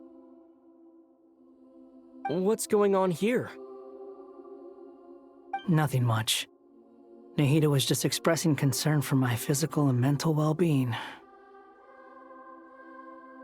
Oh, the Traveler told Paimon all about that. We've both been very worried about you. Are you feeling alright? You make it sound like I'm on the brink of some kind of breakdown. Truth is, I'm doing much better than you might imagine. If we can just get to the bottom of Dottoro's intentions, we can minimize his negative influence. That's the sort of thing I excel at. Just listen to that newfound optimism. It seems like having you enroll in the Vahumana was a truly inspired move.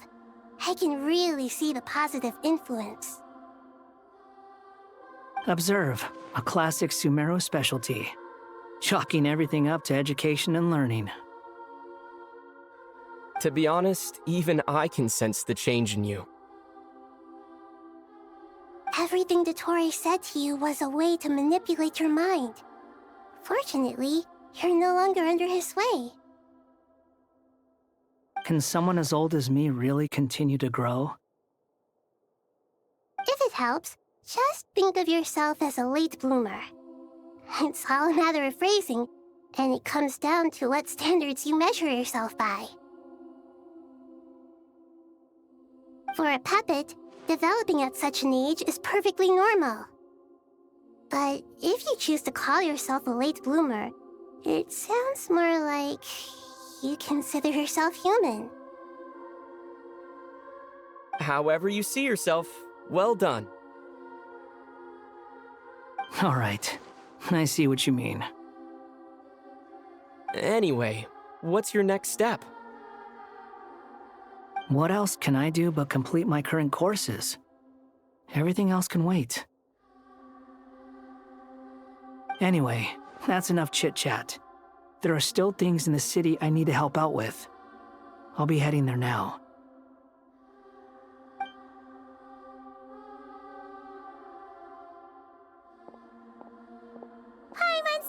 happy that Hat Guy is doing better than we thought. But what about you, Nahida? How are you holding up? The pyronosis burned down the corrupted Irminsul. The flames blazed for 7 days and 7 nights before they finally subsided. All that was left were the parts underground. Now, Aru shoulders the responsibilities that once belonged to Irminsul. The situation was contained before it got out of hand, so Tevat's most vital information has largely been preserved. Irminsul has a strong influence over you, doesn't it? How will you cope now that it's gone? There's no need to worry. Thanks to Nicole's extraordinary talents, my connection to Irminsul has been severed and transposed onto Aru. Angels can do things like that?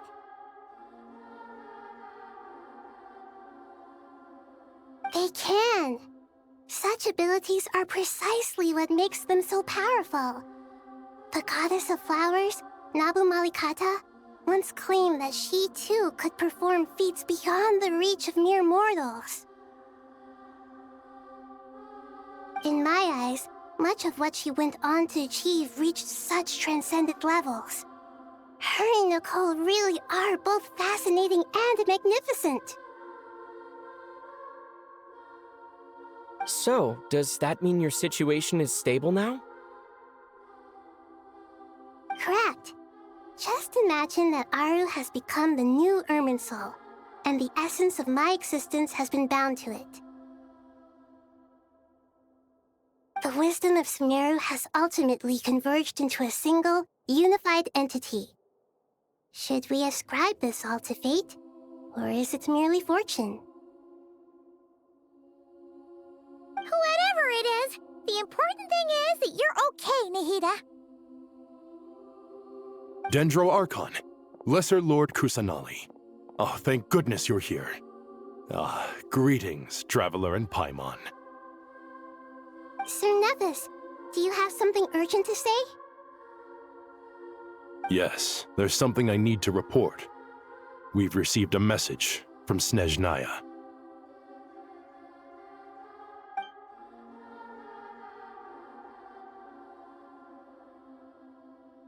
The Fatui Harbinger, the rooster, sends us his sympathies, along with all the usual pleasantries. His stance is that, following the unrest in Nodcry, Dottore was subjected to internal censure. This madness was the act of a rogue element, one who cannot be seen to represent the Zapoliarni Palace. No less than can be expected. Snezhnaya paid a heavy price working to stop him. They even lost one of their own harbingers.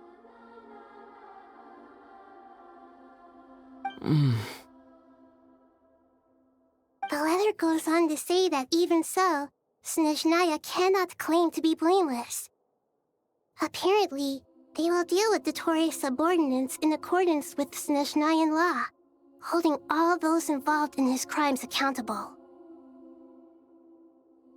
Additionally, they are supplying relief funds and supplies, which are already en route. They hope this will aid in Sumeru's reconstruction. Sounds like he's got an answer for everything. True, but as diplomatic rhetoric goes, it's highly effective. Completely watertight, both in logic and sentiment. This disaster has had a profound impact on Sumeru. There is much that I will keep in my heart. The matter of Dottore can be seen as settled for now. We are sure to cross paths again in the future, and in that light, Snezhnaya would do well to uphold their responsibilities and keep a tight rein over their actions. With Irminsul burned, The flow of fate now carries many more possibilities. I will be watching carefully. Perhaps we can move on to a less serious matter? Dendro Archon, will you eat with us once this matter is dealt with? Everyone wishes to celebrate together. Your presence would be most welcome. Of course! Junior Zod, Sino, and Hypatia all told me the same thing. If there isn't enough room for everyone, we can arrange back-to-back feasts. What a wonderful idea. That just leaves the question of what we should eat. Not more tomatoes, surely. More? Dendro Archon, what do you mean by more tomatoes? Those good friends of yours are always talking about tomatoes. Sometimes when I'm walking through the city, I can even hear them arguing in the fields. Since you see them so often, you must hear about tomatoes even more than I do. Tomatoes. Tomatoes. The word has a certain magic to it. Like the autumn fur of a sumpter beast swirling in the wind, sometimes flying up my nose. Tomatoes. What can we make with tomatoes? Wait, why tomatoes? Take your time, there's no need to rush. The traveler, Paimon, and I still have somewhere we need to visit. You'll have plenty of time to think it over before I return.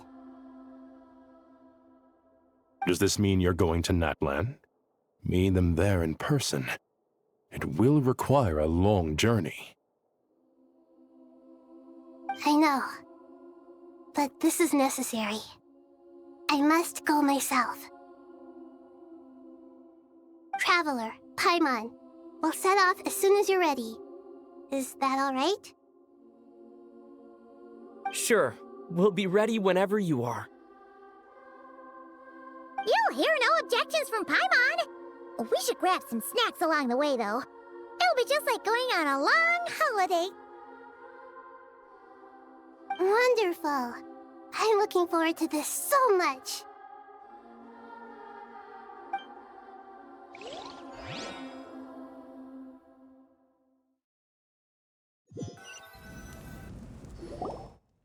Natlan is such a lively place. It's super cheerful and positive, too. I can see that. There are people outside exercising at all hours. Such a healthy way of life. You came. Welcome, welcome. You must be hungry from your journey. Would you like something to eat? Oh, thanks, but no thanks. We've been eating the whole way here. We had a mushroom platter, sap's meat stew, butter braised chicken, hot sour pudding. Paimon's positively stuffed. All right. No need for all that detail. I'm starting to get hungry myself. Maybe later then. We can wait till everyone's got an appetite, then all head out for a meal together. Sounds like a plan. Let's find somewhere to sit down.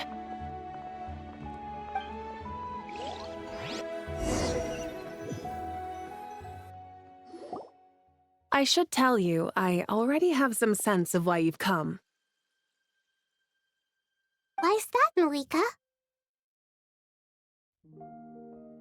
To say thank you. Your senses are spot on. But on top of that, we also feel guilty. Because the pyronosis has vanished? I sensed its loss. Despite scouring through the remnants of Irminsul, we couldn't find any sign of the pyronosis. Not even any trace of it burning to ash. That's certainly unusual. Still, the potential fallout from Irminsul's loss is significant, to say the least. Perhaps the Pyronosis's disappearance is simply a knock-on effect of the impact it's had on a certain strand of fate. There's no need to feel guilty. We were clear that this time, there was to be no returning, only giving. Pure and simple. Thank you really is a fascinating phrase. We use it to express gratitude for the smallest of things. Yet, when faced with a kindness too immense to describe, we use exactly the same words. It's not that we lack other means of expression. It's that when we truly need to express our feelings, the simplest and purest words are always the most powerful. You're right. In Natlan, we prefer simple expressions too. Companionship, friendship, support. They might not sound fancy, but the sentiment behind them is sincere. That's wonderful to hear. Sincere feelings are often a vehicle for the deepest wisdom of all. Irminsul's destruction doesn't seem to have done you much harm. I'm glad to see you're doing well. There's still a lot of work to do, but before we begin, we felt it was important to come here and speak with you. Partly to express our gratitude, but also because we felt that seeing you, in a sense, is like basking in warm sunlight. That's a nice way of putting it. I like that. To tell you the truth, though, I'm not a fan of somber meetings. So, since there's nothing more to say, why don't we go bask in some actual sunlight? The weather's beautiful today.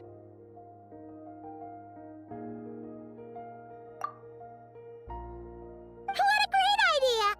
Paimon's gonna lie back and soak up some rays.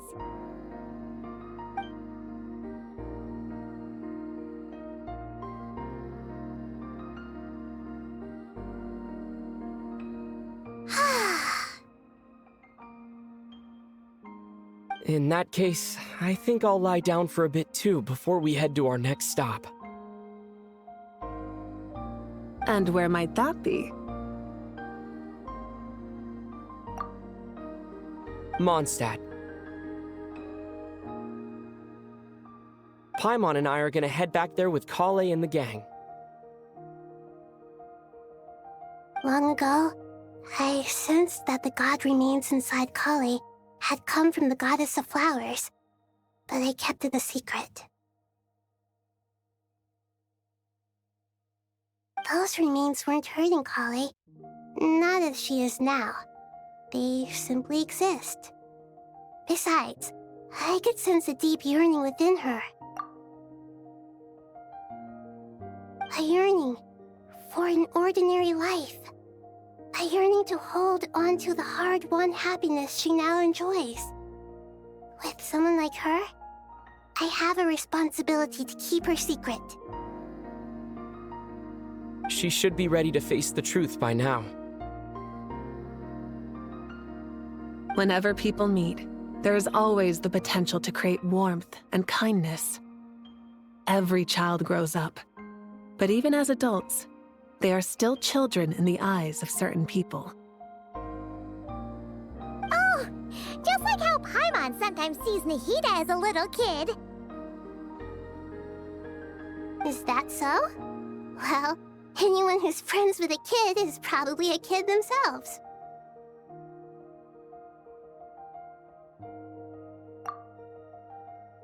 Of course! And there's nothing wrong with that. When we get back, we'll actually be hanging out with another of our friends who happens to be a kid. Or more like looking after, in her case. Anyway, we'll always be there to watch out for our friends. Dear Sucrose, when you receive this letter, I'll probably be as busy as always. But busy with wonderful things. That's because I'm no longer a trainee. I'm now an official forest ranger. Impressive, right? Sino said that official rangers sound much tougher than trainees. Though he did say it was already pretty tough to start out with. You probably heard that something big happened in Sumeru recently. Don't worry, it's all been taken care of. We're heading to Mondstadt soon, so if you're free, maybe we could meet up? Plus, it's not just me. A few of us are going. Hey, do you still remember that time we all got together? You know, when we all went to the Windbloom Festival? It'll be just like that.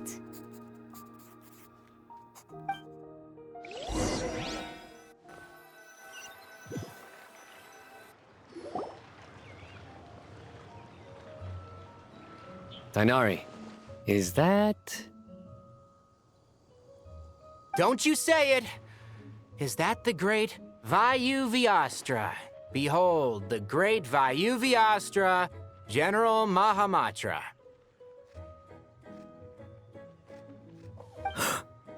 How times have changed. I wasn't expecting you to beat me to the punchline. You've changed. You've really upped the aggression in your battle against Sino's jokes. Kale, how did you know what I was going to say? For the love of...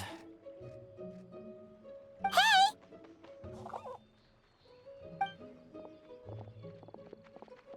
Traveler! Paimon! You're right on time! I hope we haven't kept you waiting. Kalei! Sucrose! It's been so long! How have you been? I've been well. Everything's going great. What about you? Are you still busy? Not at the moment. Oh, right! That juicer you gave us works amazing! Farzan loves it! Seriously? That's wonderful. I don't suppose you drew up a detailed test report. Oh, what fruits did you use? How's the texture of the final product? Sucrose, you might want to try asking your questions one at a time. Albedo! Paimon didn't see you there! It's been a while since all of us were together like this. How about we follow the same plan as last time? Good idea, my friend. You never disappoint. So, what are your identities this time? Don't remind him. First things first. Allow me to introduce our very own official Forest Ranger Kale. The rest of us are simply her humble travel companions. This sounds like one of those mushy stories that gets people hooked on some corny, heartwarming premise. Oh, is our story not heartwarming? If I recall correctly, there was even a scene like this in King of Invocations. Besides being heartwarming, our story's also about tough, impressive-sounding job titles. At least that's what I think.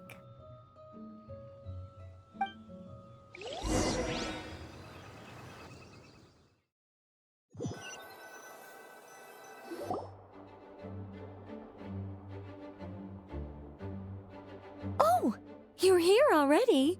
I'm still giving Dodeko a little trim. I won't be a moment. A trim? Does Dodoko need haircuts too? Of course. It's important to know how to take loving care of the apples of your eye. All of these trivial matters get left to me. It's because I'm an angel, and angels are, in a way, the guardians of all Teyvat. Oh, right! Well, that's definitely an impressive-sounding job title. What are you writing? I'm just brainstorming some cool-sounding lines. Oh, write them on these card backs.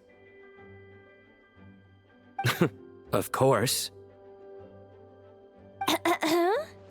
Clearly, my lines are pretty amazing, wouldn't you say? Miss Nicole. Kale? You seem a little nervous. I was just wondering, who was the person you mentioned who needed their wish fulfilled? Wish? What do you mean? Miss Nicole asked if we could meet up in Mondstadt once everything was over. She said a friend of hers had a wish that needed my help to come true. Well, you never mentioned that before. All we knew was that you'd arranged to meet in Mondstadt. But we thought it had something to do with the god remains. To be fair, everything I told you was true. Anyway, my friend is waiting. Come on, let's pay her a visit.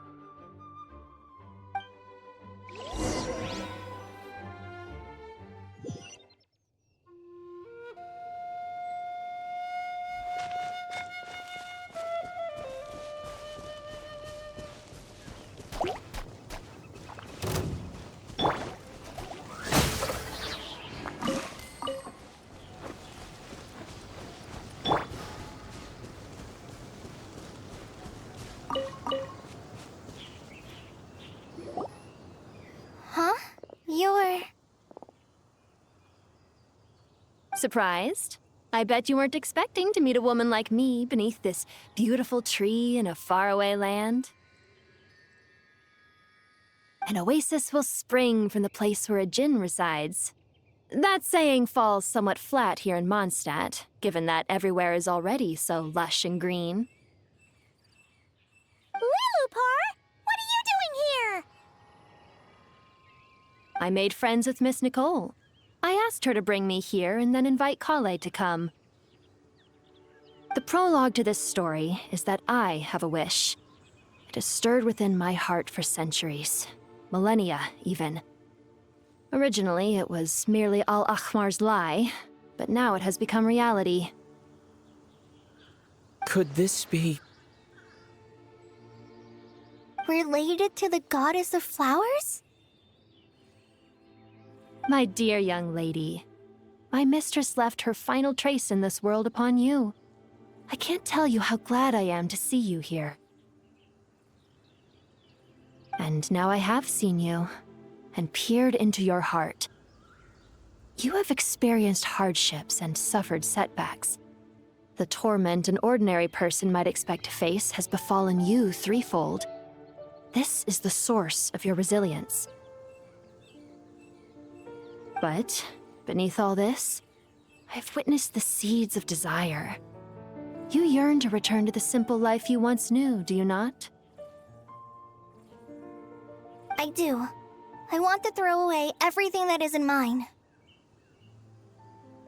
But how do you decide what is yours? The scars that others carve into your flesh? The kindness and love they inscribe?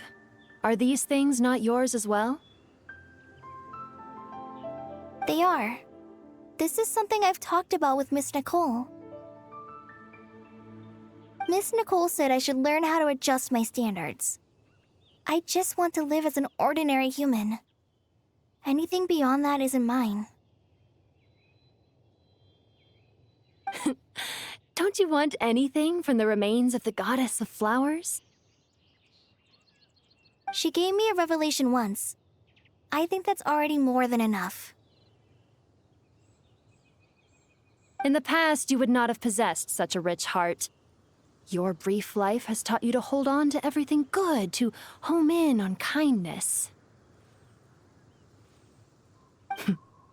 How fascinating.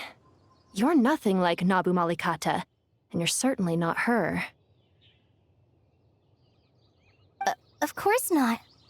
I'm not some great and powerful being, Miss Lilupar. Yet I am a djinn. We exist because of the Lord of Flowers. We revere and love her. My wish is to see her one last time, to give everything for her. Kale, can you do this for me? But her remains won't be easy to remove. Are you sure this is what you want? That's beside the point. First, I need to know, are you willing to do something for the soul of this lonely, wandering woman? I'm willing. But look, you know nothing about me. Even if you have heard the stories about me, all you would know is that I was rightly punished for the many evil deeds I committed. Ah, so you do know. Your lips are quivering, your eyes trembling, and still you're willing to do something for me. Life has been cruel to you, and yet you've learned to be kind. My dear young lady, to repay your kindness, I too must play my part. Are you sure about this, Lilupar? I yearn to see my mistress. For this moment, the world can burn to ashes, the universe be engulfed in flame. I care about nothing else. And you, Kale, I can give you a gift. You'll become just another ordinary human. But Miss Lilupar, what will happen to you? My wish will be fulfilled, and I can die happy. Why would you wish for that? A long, unending life might seem desirable for one who has never possessed it, yet it brings torment to one who has. My remains are scattered across the yellow sands, but my soul can find no peace. Since you've promised to grant my wish, give me that release. Allow the dying to die, and let the dead rest in peace. You have my thanks. Kale, there's no pressure on you. What she said, it's all true. A wish is a genuine desire, after all. It's as if you want to use the last of your life to give me a better future. Nothing's so selfless. We'll be using our futures to fulfill each other's wishes. This is a noble act, a beautiful and secret transaction between two women. I understand. Miss Lilupar, I'm ready. Close your eyes, Kale. Then open your soul. From there, I will embrace my mistress. The downpour of flowers is your touch, like returning to the very beginning, like surrendering to your grace, my mistress. People say that devotion is beautiful, yet filled with pain. How foolish of them. For me, devotion is beautiful, pure and painless. Devotion is my love. Thank you.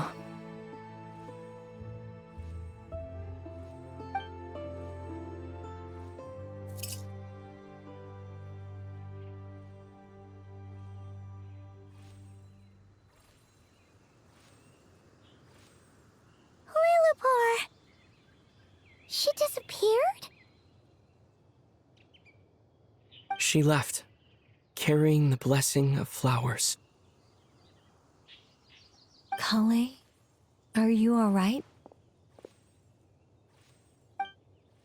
I'm fine. Now that the remains are gone, I don't actually feel any different at all.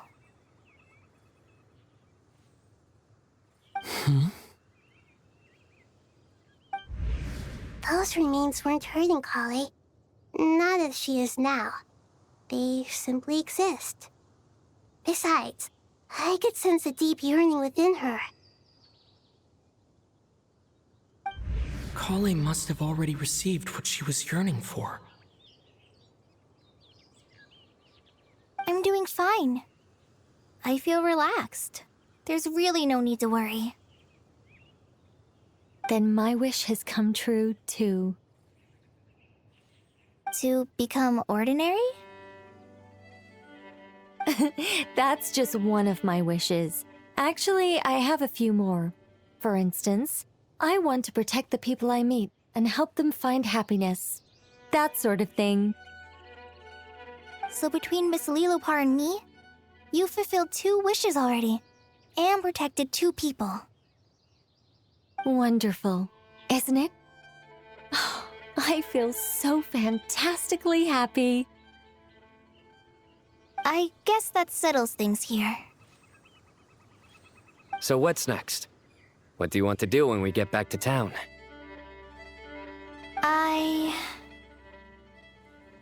Clay, look who I've brought to see you.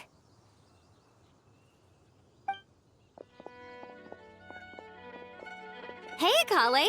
I heard you guys were holding some kind of secret event. How come you started without me? Huh? Oh no, it's nothing like that. We were just saying goodbye to an old friend. Really? Who? Me.